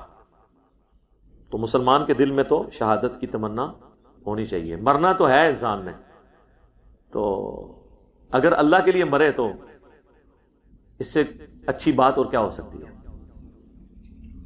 جو آپ نے نبی صلی اللہ علیہ وآلہ وسلم کے بارے میں چھوکرے کا لفظ استعمال کیا, اس کا رجوع کیوں نہیں ریکارڈ؟ میرے بھائی اس میں میری ویڈیو ریکارڈ ہو چکی ہے. خدا کے لیے آپ اپنے عقل کا علاج کروائیں. اگر آپ اس طریقے سے کرنا شروع کریں گے, میری باتیں انہوں نے جان بوجھ کے پکڑ لی کیونکہ میری وجہ سے ان کو نقصان پہنچا. ڈاکٹر اسرار صاحب کی ہزاروں ویڈیوز ہیں جن کے اوپر کفر کے فتوے یہ لگاتے ہیں, لیکن ڈاکٹر اسرار کی وجہ سے ان کے فرقوں کو نقصان نہیں پہنچا. ڈاکٹر اسرار صاحب کا آج کل ایک وہ کلپ بڑا وائرل ہوا ہے جس میں انہوں نے کہا ہے کہ یا اللہ جھوٹا ہے اور یا مسلمان جھوٹے ہیں, یا قرآن جھوٹا ہے یا مسلمان جھوٹے ہیں. کیونکہ وہ بتا رہے تھے کہ اللہ تعالیٰ نے قرآن میں فرمایا کہ اگر تم مومن ہو تو تم ہی غالب رہو گے. تو اس کا رزلٹ انہوں نے یہ نکالا کہ دنیا میں جو ہم ذلیل ہو رہے ہیں نا, اس کا مطلب یہ ہے کہ قرآن تو چونکہ سچا ہے, ہم ہی مومن نہیں ہیں. تو لیکن اس کو ایکسپلین کرنے کے لیے انہوں نے ایک بات کی کہ یا اللہ جھوٹا ہے یا مسلمان جھوٹے ہیں. تو اب کوئی ان پہ پکڑے کہ جس نے اللہ کو جھوٹا کہہ دیا, کہ قرآن سے ثابت کریں یہ لفظ بھی لکھا ہوا ہو, تو سب یہ تو قیامت تک نہیں کو ثابت کر سکتا. جب باتوں کو سمجھایا جاتا ہے تو پھر اسی طریقے سے کیا جاتا ہے کہ آپ ایک جنرل جو کافر انبیاء کے بارے میں جتنی باتیں کلیم کرتے تھے, یہ جھوٹا ہے, اس کو پریشان خواب آتے ہیں, یہ دیوانہ ہے, یہ شاعر ہے, اس نے ایک اجمی غلام رکھا ہوا ہے جو اسے پڑھاتا ہے, کہ سارے الفاظ سورہ بنی اسرائیل, سورہ الفرقان اور کئی صورتوں کے اندر آئے.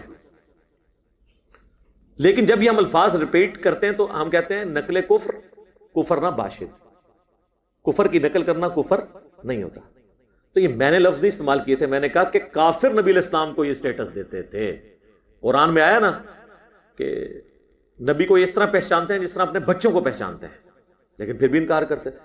تو جب آپ کافروں کے ریفرنس سے کوئی بات کر رہے ہوتے ہیں تو پھر اس کی پوری تفصیلات کہ کون سی آیت میں کون سی چیز لکھی ہوئی ہے, وہ تو اس سے بڑی جب باتیں کرتے ہیں تو وہ چھوٹی بات ہے, اور یہ کوئی نوٹوریس ورڈ کے طور پہ نہیں, ینگ بوائے کے طور پہ آتا ہے. پھر کسی ایک اٹھا, نے کہا جی نہیں آپ کو چھوکرا کہا تھا تو وہ آپ بڑا برا مان رہے تھے. میں نے کہا تھا, اس نے مجھے کہا جاہل چھوکرا. اور یہ وہ علماء کہہ رہے ہیں جنہوں نے غدیر خون کی حدیث میرے آنے سے پہلے کبھی پڑھی نہیں ہوئی تھی, اور ہمیں کہتے ہیں جاہل. جاہل کا لفظ واپس لے رہے ہیں اور یہ لفظ استعمال کریں. اور اب تو اللہ نے ان کو پر عذاب الہی نازل کیا. پاکستان میں ان کا سب سے بڑا چہرہ جو تمام ٹی وی چینلز کے اوپر اہل حدیثوں کی نمائندگی کرتا ہے, خلیل الرحمان جاوید, کراچی والے, انہوں نے ایک سوال کے جواب میں کہا کہ جب جب کوئی بھی پیغمبر کسی قوم میں دعوت لے کے گیا تو اس کے بڑوں نے یہی کہا کہ یہ کل کا چھوکرا آگے میں سمجھائے گا.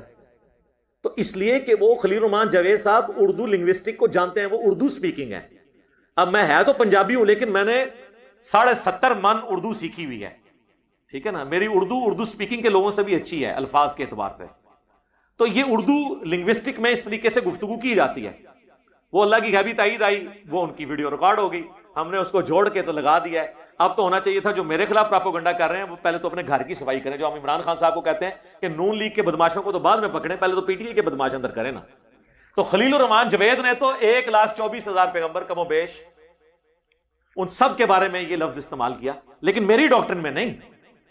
انہوں نے جو بات کی وہ کافروں کے ریفرنس سے کی, اور کافروں کے ریفرنس سے جب آپ کوئی بات کرتے ہیں تو وہ اسی طریقے سے گفتگو ہوتی ہے, اس پہ کوئی فتویٰ نہیں. میرے ایک دیوبندی مولانا نے مجھے کہا ہے کہ انجینئر صاحب سے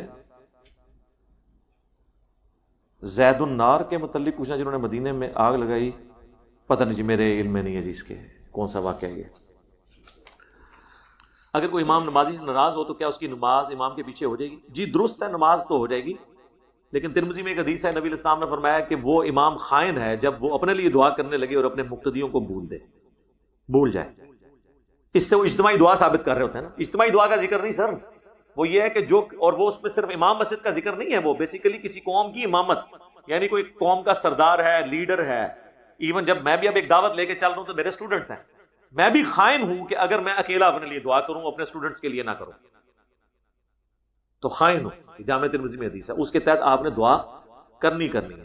باقی رہ گیا امام ناراض ہے اور مقتدی پیچھے نماز پڑھتے ہیں یا امام سے وہ راضی نہیں ہے, تو وہ جو راضی ہے, نہ راضی ہونے کا تعلق اپنے آپ کا ایک دلی ایک معاملہ ہے. وہ تو مولا علی بھی 6 مہینے تک ناراض رہے ہیں، لیکن نماز تو حضرت ابوبکر کے پیچھے ہی آ کے پڑھتے تھے نا. مسجد نبی میں آپ نے کوئی 1.5 اینٹ کی مسجد علیحدہ نہیں بنائی ہے، اور نہ حضرت معاویہ کی طرح کوئی جتھا بنا کے خلیفہ راشد کے خلاف لڑائی کی ہے.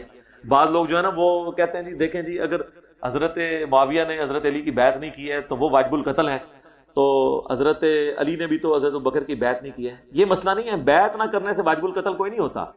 مسلم شریف کی حدیث ہے کہ جب کسی ایک خلیفہ پہ امت متفق ہو اور کوئی شخص اس کے مقابلے پہ اپنی بیعت لینا شروع کر دے یا وہ امت کی جمعیت کو توڑے پارٹی اور جتھا بنا کے، تو اس کے خلاف قتال کرنا ہے. جو سورہ الحجرات میں ہے کہ اگر مسلمانوں کا کوئی گروہ باغی ہو جائے تو اس سے قتال کرو یہاں تک کہ وہ اطاعت میں واپس آئے.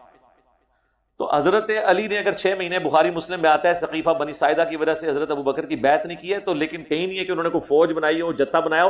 الٹا جب ابو سفیان ان کے پاس آئے اور کہا کہ بھئی یہ ایک کمزور قبیلے کا بندہ ہم پہ حاکم بن گیا تو ہم بنو ہاشم میں سے آپ کو خلیفہ چنتے ہیں، تو انہوں نے کہا کہ تو جب مسلمان تھا، جب کافر تھا، اس وقت بھی اسلام کا دشمن ہو رہا، مسلمان ہو کے بھی اسلام سے دشمنی کر رہے.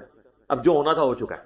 لیکن بعد میں بیعت کی، اور اس میں بھی آپ دیکھیں حضرت ابوبکر کو پیغام بھیجا. اما عائشہ اس حدیث کو روایت کر رہی ہیں، بخاری مسلم دونوں میں حدیث ہے. سیدہ فاطمہ جب فوت ہو گئی حضور کی وفات کے 6 مہینے کے بعد، تو پیغام بھیجا ابوبکر کو کہ آپ میرے پاس آئیں، اور کہا کہ اپنے ساتھ کسی کو نہیں لے کے آنا.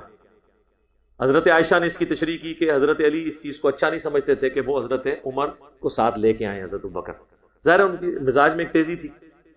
حضرت عمر نے حضرت ابوبکر کو جانے سے روکا، تو حضرت ابوبکر نے کہا کہ میں رسول اللہ کے گھر والوں سے کوئی ایسی چیز ایکسپیکٹ نہیں کرتا کہ وہ کوئی ایسی ایکٹیویٹی پرفارم کریں، یعنی کوئی گریلا جنگ کر کے مجھے مروا نہ دیں. اس زمانے میں تو یہی ہوتا تھا نا کہ آپ خلیفہ مار کے خود قبضہ کر لیں خلافت پہ. یہ آج والا سلسلہ تو نہیں تھا. آپ جتنے بھی پارٹیوں کے وزیر اعظم مار دیں وہ ایک اور بندے کو پارٹی میں سے وزیر اعظم بنا لیں گے، کیونکہ اب پارٹیوں کی حکومت ہوتی ہے، اس میں بندوں کی حکومت ہوتی تھی. حضرت علی نے پہلی بات حضرت ابوبکر سے یہ کی ہے، اللہ کی قسم اللہ نے جو اس امر خلافت میں آپ کو فضیلت دی ہے، ہم آپ سے کوئی حسد نہیں کرتے.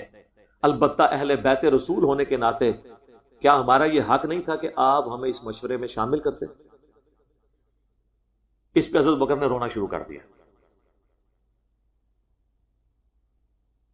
اور جب رونا شروع کر دیا تو حضرت علی، اب ایک بندہ جب روتا ہے کسی بات کے اوپر تو یعنی وہ اپنی اس ایشو کو یعنی مان رہا ہے کہ کسی درجے میں کوئی مس ہینڈلنگ ہوئی ہے. تو پھر حضرت علی نے کہا بس اب میں اوپنلی آپ کی بیعت کروں گا. حالانکہ یہ بھی ہو سکتا تھا کہ آپ کہتے ہیں کہ باہر جا کے بتاؤ میں نے بیعت کر لی ہے، یہ تکبر ہوتا نا. پھر ظہر کی نماز کے بعد پہلے حضرت ابوبکر ممبر پہ چڑھے، بخاری اور مسلم دونوں میں حدیث ہے، اور حضرت علی کی تعریف کی اور بیعت نہ کرنے کی وجہ بتائی. پھر حضرت علی ممبر پہ چڑھے اور حضرت ابوبکر کی تعریف کی اور بیعت کا اعلان کیا، اور یوں سارے مسلمان خوش ہو گئے. حضرت علی ظاہر ایک اسٹرینتھ تھی. حضرت علی کی بیعت ایک بندے کی بیعت تو نہیں تھی نا، پورے بنو ہاشم نے نہیں کی تھی. وہ بنو ہاشم کے وہ لیڈر تھے، انصاری صحابہ سارے حضرت علی کو خلیفہ بنانا چاہتے تھے، وہ سارے حضرت علی کے ساتھی تھے. حضرت زبیر، یہ وہ سب لوگ تھے جنہوں نے حضرت علی کا تو نام ویسے آتا ہے نا کہ انہوں نے بیعت نہیں کی، بیسیکلی وہ پورے جو جتنے لوگ ان کے ساتھی تھے نا وہ سب نے بیعت نہیں کی تھی، لیکن پھر بعد میں وہ اطاعت امیر کے تحت اس کو اختیار کر لیا. اب اس میں دیکھیں کہ خلیفۃ المسلمین حضرت ابوبکر ہیں، لیکن حضرت علی کا سٹیٹس دیکھیں کہ خلیفہ کے پاس خود نہیں گئے بلکہ کہے کہ تم مجھے آ کے ملو. اور حضرت ابوبکر بھی چلے گئے ہیں، ان کی بھی لیلائیے دیکھیں. اس لیے چلے گئے کہ وہ حضرت علی کو ایک عام انسان یا اپنا دوست نہیں سمجھتے تھے، وہ حضرت علی کو حضور کا اہل البیت سمجھتے تھے ان کو. اور بخاری میں حدیث ہے کہ محمد کے قرب کو ان کے اہل بیت کے قرب میں تلاش کرو، اور امام بخاری نے اس حدیث کو حضرت حسن اور حسین کے چیپٹر میں لیا ہے تاکہ کسی کو وہم نہ آئے کہ اس اہل بیت سے مراد کوئی اور ہے، حضور کے اپنے خاندان کے لوگ جنہیں ہم پنج تن پاک بھی کہتے ہیں حدیث قصہ کی وجہ سے، حضرت فاطمہ، حسن و حسین اور مولا علی اور نبی الاسلام علیہ السلام اجمعین. تو یہ یعنی معاملات میں ساتھ ساتھ پیرلل میں چیزیں ڈسکس کر دیتا ہوں تاکہ آپ کو اس حوالے سے کوئی تشنگی باقی نہ رہ جائے. تو نمازیں تو پڑھتے رہے نا حضرت ابوبکر کے پیچھے، تو اگر ناراضگی بھی ہو تب بھی نماز ہو جاتی ہے. اس سے بڑی بات عقائد کا بھی اختلاف ہو، لڑائی تک نوبت آ جائے تب بھی نماز ہو جاتی ہے. صحیح بخاری میں 695 نمبر حدیث ہے، صحابہ کرام حضرت عثمان کے پاس آئے جب وہ معصور تھے اپنے گھر میں، اور کہا کہ امیر المومنین ہمارے امام تو آپ ہیں اور مسجد میں ایک فتنہ پرور امام کا اور باغی کا قبضہ ہے، کیا ہم نماز اس کے پیچھے پڑھ لیں؟ ہمیں تو خطرہ ہے ہم گناہگار ہی نہ ہو جائیں اس کے پیچھے نماز پڑھ کے۔ اب جس کو ایک بندہ کہہ رہا ہے فتنہ پرور، تو ظاہر ہے اس سے ناراض ہی ہے نا۔ تو حضرت عثمان نے کہا کہ نماز ہی تو مسلمانوں میں ایک اجتماعی نیکی کا کام ہے، نیکی کے کاموں میں ان کا ساتھ دو، برائی سے ان سے الگ رہو۔ اور اس پہ امام بخاری نے باب باندھا ہے بدعتی اور باغی کے پیچھے نماز پڑھنے کا حکم۔ یعنی امام بخاری نے حضرت عثمان کے فتوے سے یہ رزلٹ نکالا کہ اگر امام بدعتی اور باغی بھی ہو اور حضرت عثمان کا دشمن بھی، اور وہ علیکم بسنتی و سنت الخلفاء الراشدین کے تحت اس میں الفاظ ہیں کہ دین میں بدعتوں سے بچنا اور میرے خلفاء راشدین کی سنت کو پکڑنا، وہ بدعتی بھی ہے امام، تب بھی کہا نماز پیچھے پڑھ لو کہ حضرت عثمان سے۔ اب حضرت عثمان کو دین سکھانا ہے آ کے اہل حدیث علماء نے یا امام کعبہ نے کہ بدعتی کے پیچھے نماز ہوتی ہے نہیں ہوتی ہے؟ اور امام بخاری اس سے رزلٹ بھی نکال رہے ہیں۔ یہ تو چھوٹی چھوٹی باتوں پہ ایک دوسرے کو کہتے ہیں نماز میں، صرف یہ نہیں ہے، بریلوی بھی کہتے ہیں کہ امام کعبہ کے پیچھے نماز نہیں ہوتی۔ بس ان کی باتیں منہ شرافی ہیں۔ بعض اوقات دو لوگ باجماعت نماز ادا کر رہے ہوتے ہیں، اور اگر آخری رکعت میں سجدے کی حالت میں یا تشہد میں تیسرا بندہ جماعت میں کیسے شامل ہو، حالانکہ امام مقتدی ایک ہی صف میں ہوتے ہیں؟ تو ساتھ ہی کھڑے ہو جائیں، کوئی مسئلہ نہیں ہے۔ تین کی جو نماز ہے نا، اس میں افضل ہے کہ دو پیچھے کھڑے ہوں، ویسے دائیں بائیں بھی کھڑے ہو سکتے ہیں۔ صحیح بخاری میں عبداللہ ابن مسعود کا یہ موقف تھا کہ جب تین ہوں تو دائیں بائیں بھی کھڑا کیا جا سکتا ہے۔ یہ اجتہادی مسئلہ ہے، کوئی اتنا سخت مسئلہ نہیں ہے۔ اگر دو بندے اکٹھے نماز پڑھ رہے ہیں اور تیسرا ہے تو بجائے اس کو تشہد میں پکڑ کے اٹھا کے پیچھے بٹھانے کے اس کے ساتھ ہی جا کے بیٹھ جائیں، کوئی مسئلہ نہیں، ہو جائے گی نماز۔ السلام علیکم۔ وعلیکم السلام۔ بھائی ہم ادھر گلف میں سنت نماز پڑھ رہے ہوتے ہیں اور ساتھ بندہ آ کر شامل ہو جاتا ہے، ہماری سنت ہوتی جبکہ مقتدی فرض۔ جائز ہے یہ، یعنی اس کی عادت نہ بنائیں۔ ابھی میں نے بعض مسجدوں میں دیکھا ہے کہ وہ جان بوجھ کے مین جماعت چھوڑ دیتے ہیں، یہ بھی نہیں ہونا چاہیے۔ بہرحال جواز ہے، بخاری مسلم دونوں میں معاذ بن جبل کہتے ہیں میں نبی علیہ السلام کے پیچھے عشاء کی نماز پڑھتا تھا، اس کے بعد اپنی قوم کی امامت کرتا تھا عشاء کی نماز میں۔ حالانکہ معاذ بن جبل تو فرض نماز پڑھ چکے ہوتے تھے، وہ اپنی قوم کی جب امامت کرتے تھے تو وہ نفلی نماز پڑھ رہے ہوتے تھے، کیونکہ فرض نماز تو دوبارہ نہیں پڑھی جاتی، اور جو نماز حضور کے پیچھے پڑھی جائے اس کے بعد تو نماز کوئی اور پڑھنی چاہیے۔ قیامت تک بھی کوئی نمازیں پڑھتا رہے اس نماز کی برابری نہیں کر سکتا، ٹھیک ہے نا؟ کیونکہ انفی اتنے مکاری کرتے ہیں علماء، وہ کہتے ہیں نہیں وہ حضور کے پیچھے نفل پڑھتے ہیں ہوں گے اور بعد میں جا کے نا فرض اپنی قوم کو پڑھاتے ہوں گے، کیونکہ انہوں نے یہ بابا نہیں ماننا اپنا غلط۔ ان کے بابے کے نزدیک جو فرض نماز پڑھ لے وہ فرض نماز پڑھنے والے کی امامت نہیں کروا سکتا۔ اس مسئلے کو انہوں نے کتے کو حلال کرنے کے لیے انہوں نے یہ کہہ دیا کہ جی وہ حضرت معاذ حضور کے پیچھے نفلی نماز پڑھتے ہوں گے عشاء کی، اور اپنی اصلی نماز جا کے قوم کو پڑھاتے ہوں گے۔ اور بدبختو یہ کام تو میں اور آپ نہ کریں کہ ہمیں حضور کے پیچھے نماز مل رہی ہو اور ہم آپ کے پیچھے فرض نماز چھوڑ کے پیچھے نفل نیت کریے اور اپنی قوم میں جا کے فرض پڑھائیے۔ کولو گاڑی بنا لی، حدیث میں نے لکھا ہوا، خود سے بنا لی۔ جب معاذ ابن جبل کہہ رہے ہیں میں حضور کے پیچھے عشاء پڑھتا تھا اور پھر اپنی قوم کی امامت کرواتا تھا، تو وہ خود کہہ دیتے نا کہ میں جھوٹی مٹھی نفل نیت کر لینا سا، بعد جا کے اصلی پڑھتا سا۔ تو یہ چھوڑ دیں، جب یہ بابا پرستی آتی ہے تو پھر کوئی نہیں بچتا ہر طریقے سے۔ پھر یہ نا، اس لیے میں کہتا ہوں کہ بابا پرستی کا آغاز اور انجام نبی علیہ السلام کی توہین اور آپ علیہ السلام سے دوری ہے، کیونکہ ان بابوں کے مقابلے پہ بیسیکلی رسول اللہ ہی ہیں، میں آپ نہیں ہیں۔ ہم تو حضور کا دفاع کر رہے ہیں نا، اصل میں تو مسئلہ ہمارا یہ سارا بولنا نبی علیہ السلام کی وجہ سے ہوتا ہے، ہمارا ذاتی تو کوئی مسئلہ نہیں، کسی بابے نے میری کوئی بحث نہیں کھولی ہے، ہاں میرا کیا لینا دینا، ہم نبی علیہ السلام کے سپاہی ہیں۔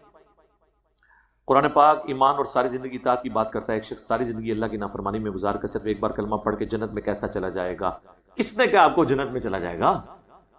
یہ تو کہیں نہیں لکھا ہوا، یہ اس طرح نہیں ہے میرے بھائی۔ صحیح بخاری کی حدیث ہے میری پوری امت جنت میں جائے گی سوائے جس نے جنت میں جانے سے انکار کر دیا۔ کہ رسول اللہ کس نے انکار کیا؟ فرمایا جس نے میرا حکم مانا وہ جنت میں جائے گا، اور جس نے میری نافرمانی کی اس نے جنت میں جانے سے انکار کر دیا۔ تو یہ حدیث کوئی نہیں موجود۔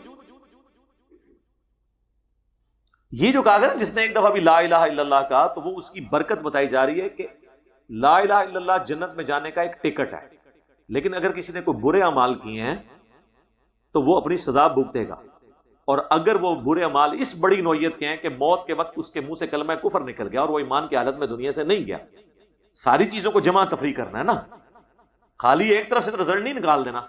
یہ بھی تو حدیث ہے صحیح مسلم کی 246 کے بندے کے کفر اور ایمان کے درمیان فرق نماز ہے.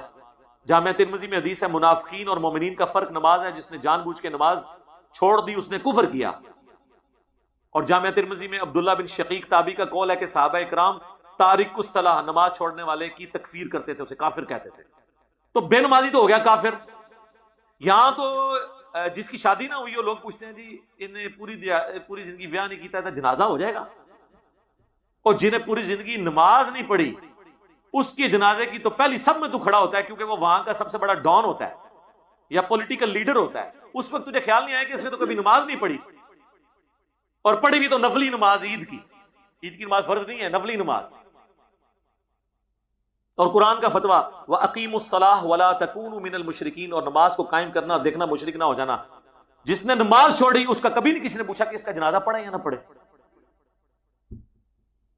نماز چھوڑنا تو بہت بڑا گناہ ہے, اس سے چھوٹا گناہ خودکشی کرنا.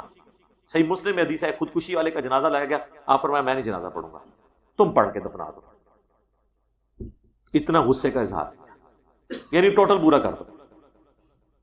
تو یہ اتنا سوکھا نہیں ہے. اور جو کہتے ہیں نا جی عذاب بھگت کے تو ہم چلے جائیں گے, تو سر یہ یہودی بھی یہی کہتے تھے کہ ہمیں چند دنوں کے لیے دوزخ کی آگ چھوئے گی پھر موجیں ہی موجاں.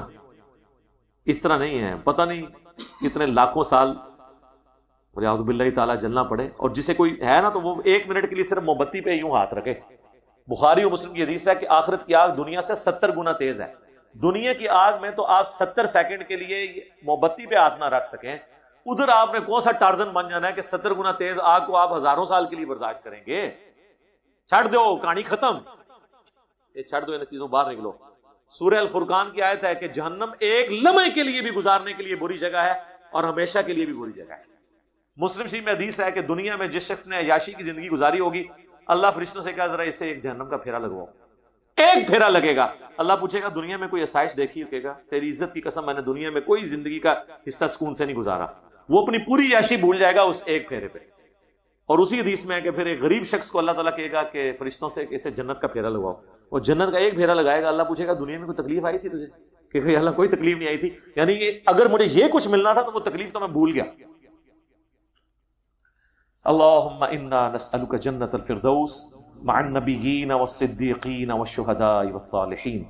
اللہم انی اعوذ بک من عذاب جہنم ومن عذاب القبر ومن فتنة المحیا والممات ومن شر فتنة المسیح الدجال, آمین.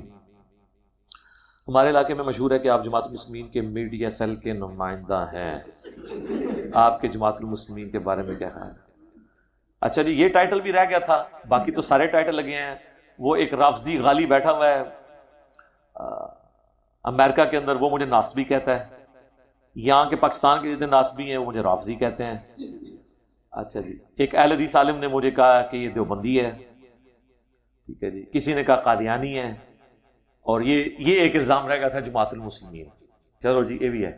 میرے بھائی, میرا اور جماعت المسلمین کا ایک بنیادی اختلاف ہے. جماعت المسلمین اپنے سوا سب کو کافر سمجھتے ہیں, اور وہ اہل حدیث کو بھی کافر کہتے ہیں, اگرچہ اہل حدیث سے یہ ٹوٹ کے فرقہ الگ ہوا ہے.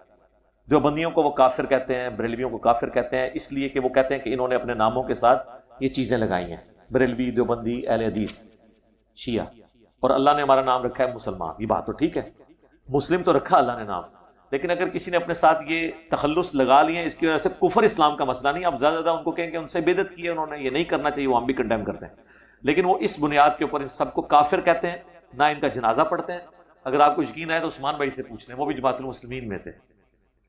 یہ اپنے قریبی رشتہ داروں, ماں باپ بھی مر جائیں, ان لوگوں کا جنازہ نہیں پڑھتے کیونکہ کافر سمجھتے ہیں انہیں. تو میرے بھائی, ہم تو اپنے مخالفین کا بھی جنازہ پڑھتے ہیں, ٹھیک ہے. ہم تو حضرت علی کے ٹریک کے اوپر ہیں. خوارج جنہوں نے حضرت علی کو کافر کہا, حضرت علی سے جب پوچھا گیا المصنف ابن ابی شیبہ میں کہ یہ کیا ہیں, کافر ہیں, انہوں نے کہا کفر ہی سے تو بھاگے ہیں. انہوں نے سمجھا میں کفر میں مبتلا ہو گیا ہوں, مجھے چھوڑ گئے. کہا منافق ہے, کہا کہ نہیں, منافق ہوتے تو یہ اللہ کے ذکر بہت کم کرتے, قرآن میں ہے منافق بہت اللہ کا تھوڑا ذکر کرتا ہے, یہ تو اتنی لمبی نمازیں پڑھتے ہیں. کہا پھر کیا ہے؟ فرمایا یہ ایک جماعت ہے جنہوں نے ہم سے بغاوت کر دی ہے, فئۃ الباغیہ, جیسے جنگ جمل صفین والے, وہ بھی فئۃ الباغیہ ہیں, کافر نہیں ہے, یہ مسلمان ہے, خروج کیا امام وقت کے خلاف. یہ خارجی کہتے ہیں امام وقت سے خروج کرنے، اسلام سے نہیں خارج ہو گئے. جماعت المسلمین مسلمانوں کی انہوں نے جماعت کو چھوڑا. اور یہ جو جماعت المسلمین کی تے لکھی ہے نا، یہ تے تو عربی میں جماعت المسلمین کے لیے استعمال نہیں ہوتی، وہ تے گول والی ہوتی ہے جو ہا کی طرح لکھی جاتی ہے. تو میرا تو بنیادی اختلاف ان سے یہ ہے کہ وہ سب کو کافر سمجھتے ہیں، میں سب کو مسلمان سمجھتا ہوں. تو اس لیے جماعت المسلمین والے مجھے کافر سمجھتے ہیں. ہاں جی، تو اگر وہ مجھے کافر سمجھ رہے ہیں تو پھر مجھے تو آگے کوئی جسٹیفیکیشن دینے کی ضرورت نہیں ہے. دوسرا، جماعت المسلمین والے پکے ناسبی اور یزیدی ہیں، اور میں کیا ہوں آپ کو پتہ ہے. اگر کسی صحابی رسول نے 10 میں سے 9 احکامات پر عمل کیا تو اللہ کے ہاں محاسبہ سخت ہوگا. یہ ترمذی کی روایت ہے، ضعیف ہے، لیکن یہ مفہوم کے اعتبار سے درست ہے. اے میرے صحابہ، اگر دین کے 10 حصے ہوں، یہ مشکات میں موجود ہے، تم نے 9 پہ عمل کیا، ایک کو چھوڑ دیا، تم ناکام ہو گئے، اور بعد میں آنے والے ایک پہ عمل کریں گے، 10 کو چھوڑ دیں گے، 9 کو چھوڑ دیں گے، تو وہ ظاہر ہے کہ بعد والوں کا معاملہ آسانی پہ ہے. ظاہر ہے ان کو نبی اسلام سے دوری ملی ہے، اس لیے ان کو بینیفٹ آف ڈاؤٹ دیا جائے گا. اس لیے حضور اسلام کی حدیث ہے، مسند احمد میں مشکات موجود ہے، جو مجھے دیکھ کر ایمان لایا اسے 1 دفعہ بشارت ہے، جو مجھے بغیر دیکھے ایمان لے کے آیا اس کے لیے 7 دفعہ بشارت ہے. کسی کے لیے کہا 2 دفعہ بشارت ہے. پھر ایک اور حدیث ہے مشکات کے اندر موجود ہے، مسند احمد میں، ابو عبیدہ بن جرح نے نبی اسلام سے کہا کہ سب سے بہترین ایمان کن لوگوں کا ہے؟ ہم آپ کے ساتھی، آپ کے ساتھ جہاد کیا. آپ فرمایا کہ سب سے بہتر ایمان ان لوگوں کا ہوگا جو تمہارے بعد آئیں گے، جنہوں نے مجھے دیکھا بھی نہیں ہوگا اور مجھ پہ ایمان لائیں گے. ظاہر ہے کہ صحابہ کرام کو ایک بینیفٹ تو تھا نا، کہ رسول اللہ کی موجودگی خود بہت بڑی چیز تھی نا ایمان کی استقامت کے لیے. تو باقی 9 کو چھوڑنے کا مطلب نہیں ہے کہ مطلب آپ نے فرض چھوڑ دینے ہیں. ظاہر ہے صحابہ جتنی ہم تو قربانیاں نہیں کر سکتے، ان کی تو ہم گرد راہ کو بھی نہیں پہنچتے، انہی کی قربانیوں کی وجہ سے دین ہم تک پہنچا ہے. لیکن ہم بھی انگلی میں کٹا کے ان شہیدوں کے صف میں آخری حصے میں آ سکتے ہیں، یہ اس کا مطلب ہے.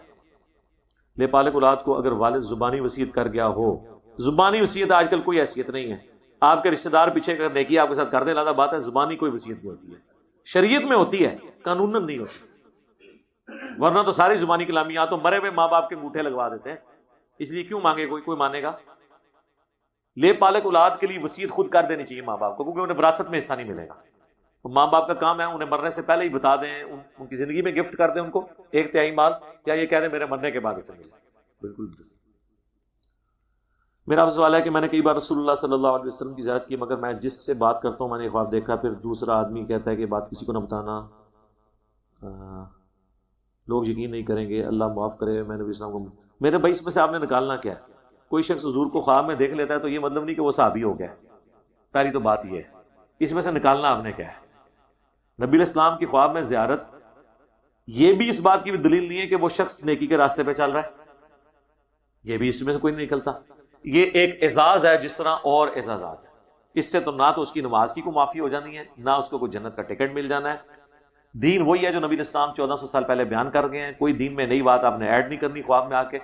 تو جو بشارتوں والا معاملہ ہے ان کو اپنے تک رکھیں، اس کا پرچار نہ کریں، ورنہ بریلویوں کی بشارتیں دیوبندی نہیں مانتے، دیوبندیوں کی بریلوی نہیں مانتے. اس کے اوپر ایک طوفان بدتمیزی برپا ہو جائے گا. اور خواب میں دیدار مصطفیٰ میرا ایک ویڈیو ہے، اس میں آپ دیکھیں. ہر وہ چیز جو نبی اسلام کے ریفرنس سے دیکھی جائے وہ ضروری نہیں کہ آپ کو دیکھا ہے. نبی نے گارنٹی اپنی شکل مبارک کے بارے میں دی ہے صلی اللہ علیہ وسلم کہ میری شکل میں شیطان نہیں آ سکتا. یہ ہو سکتا ہے کہ شیطان کسی اور شکل میں آ کے جھوٹ بولے کہ میں تمہارا پیغمبر ہوں جی. اسی لیے بخاری میں آتا ہے کہ بخاری اور مسلم دونوں میں حدیث موجود ہے کہ میری شکل میں شیطان نہیں آ سکتا. اور اس کی تفصیلات آپ کو شمائل ترمذی میں ملیں گی. صحابہ کرام کے پاس جب کوئی بندہ آتا تھا وہ پوچھتے تھے کہ تم نے حضور کو کس شکل میں دیکھا ہے.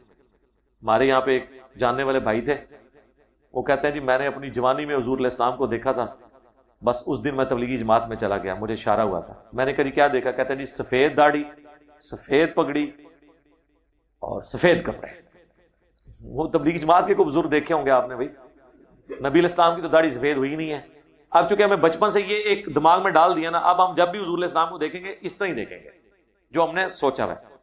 بخاری مسلم دونوں میں ہے کہ انس بن مالک کہتے ہیں کہ جب حضور کی وفات ہوئی نا، اگر میں گنتا نا حضور کے داڑھی اور سر کے ملا کے تو 20 سے زیادہ بال سفید نہیں تھے. کتنے؟ 20. اور وہ بھی کن پٹی پہ چند بال تھے. حضور کی داڑھی کالی تھی، پوری زندگی سفید ہوئی نہیں. اور وہ بھی جب آپ تیل لگاتے تھے وہ بھی نظر نہیں آتا تھا. تو اس سفید داڑھی، سفید پگڑی، سفید کپڑے، وہ شیطان آ کے دکھا دیتا ہے نا کس طرف لگانا ہوتا ہے. ہاں یہ پڑھیں. اور دوسرا، اگر کوئی اس اصلی صورت میں دیکھتا ہے تو آپ اس سے آپ میسج کیا ہے وہ آگے آپ چلائیں. ٹھیک ہے، خوابوں کے اوپر نہ چلائیں کہ ایک اسلامی بیان بھائی کا بیان ہے، جتنے لوگ ملتان اجتماع میں آئے سب کی مغفرت ہو گئی، جتنے لوگ رائے ونڈ میں گئے سب کی مغفرت ہو گئی. ٹھیک ہے، یہ تو اب کہانیاں چلتی جا رہی ہیں. بڑے بڑے علماء اب تک عثمانی صاحب جیسے لوگ کیسے کیسے خواب بیان کر رہے ہیں. یہ خواب اس لیے بیان کیے جاتے ہیں کہ اب حدیثیں گھڑی نہیں جا سکتی. اس کی ٹیکنیکل ریزن سمجھیں. جب تک حضور سے زمانہ قریب تھا لوگ حدیثیں گھڑتے تھے. میں نے سنا فلاں سے، اس نے فلاں سے، اس سے فلاں سے، تو 5-6 بندوں کے نام یاد رکھے جا سکتے ہیں. آج کسی نے کہنا ہے کہ میں نے سنا فلاں سے، اس نے فلاں سے، کرتے کرتے 1400 سال کا جب جنگل عبور کرے گا 50-60 بندے اسے بیچ میں شامل کرنے پڑیں گے، پھر حضور تک بات پہنچائے گا. اور دوسرا ہے کہ ڈائریکٹ جمپ مارو کہ میں نے خواب میں زیارت کی، ڈائریکٹ پوچھ لیا. ڈائریکٹ پوچھنے نال بھائی مسئلے حل ہوندے تے اے اسماء و رجال دا علم ہوندا. حضور یہ فرماتے کہ میری طرف جھوٹی حدیث منسوب نہ کرنا ورنہ اپنا مقام دوزخ میں دیکھ لو. بخاری مسلم دونوں میں حدیث ہے. اور امام مسلم کہتے ہیں کہ میں نے سب سے زیادہ حدیث کے معاملے میں نیک لوگوں کو جھوٹ بولتے ہوئے دیکھا ہے. یہ مسلم کے مقدمے میں انہوں نے لکھا ہے. اور یہ لکھا ہے کہ مدینے میں 100 ایسے لوگ تھے جن کے بارے میں مشہور تھا کہ یہ ہے تو نیک ہیں لیکن حدیث ان سے نہیں لی جائے گی، حدیث کے معاملے میں جھوٹ بولتے ہیں. کیسے؟ اچھا یہ آپ ذرا آج کل آپ نے بندے ڈھونڈنے ہیں، ہے نیک ہیں لیکن کہانیاں بیان کر دینے، جھوٹ بول دینے. یہ کون لوگ ہیں؟ بتانے کی ضرورت نہیں. آپ لوگ دیکھتے ہیں ایسے نیک تھوک کے حساب سے ہمارے میڈیا میں، مین میڈیا کے اندر، سوشل میڈیا کے اندر پائے جاتے ہیں، جو رو رو کر کے، رو کر کے اور پتہ نہیں کیا کیا بیان کرتے ہیں، اور ان واقعات پہ رو رہے ہوتے ہیں جن کو محدثین نے متفقہ طور پہ لکھا ہوتا ہے کہ جعلی واقعات ہیں لیکن ہوتے مزے کے ہیں. یہ بات صحیح ہے، یہ بات ماننے والی ہے. تو دانش کی موت پہ بھی رونا آ جاتا ہے.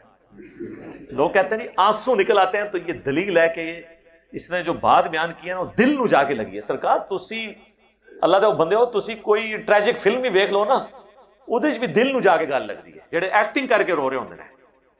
ٹھیک ہے نا؟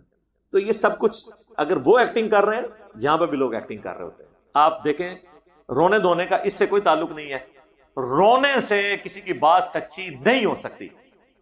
یعنی اگر آپ کو کوئی رو کے کہ 2 + 2 5 ہوتے ہیں، آپ کہیں نہیں بیٹا چپ کر جا، آج کے بعد 5 ہی، تیرے آنسو نہیں مجھ سے دیکھے جاتے. اس طرح کرنے سے تو 5 نہیں بننے، 4 ہی رہیں گے. رونے دھونے سے، یہ رو کے اس میں طاقت پیدا کرتے ہیں. تو بات میں طاقت اس طرح نہیں پیدا ہوگی. یہ دین، یہ علم کی دنیا ہے میرے بھائی. یہاں پہ تو بات آپ کو علمی طریقے سے پہنچانی ہوگی. یہاں نہ کسی کی دھونس چلے گی، نہ کسی کا رونا دھونا چلے گا. دلیل کے ساتھ بات ہوگی کہ بھائی بات کیا ہے، بتاؤ صحیح بات کیا ہے، یہ بتاؤ. ٹھیک ہو گیا؟ اللہم انی اسألک بانک انت اللہ لا الہ الا انت الاحد الصمد الذی لم یلد ولم یولد ولم یکن له کفوا احد وإلہکم الہ واحد لا الہ الا هو الرحمن الرحیم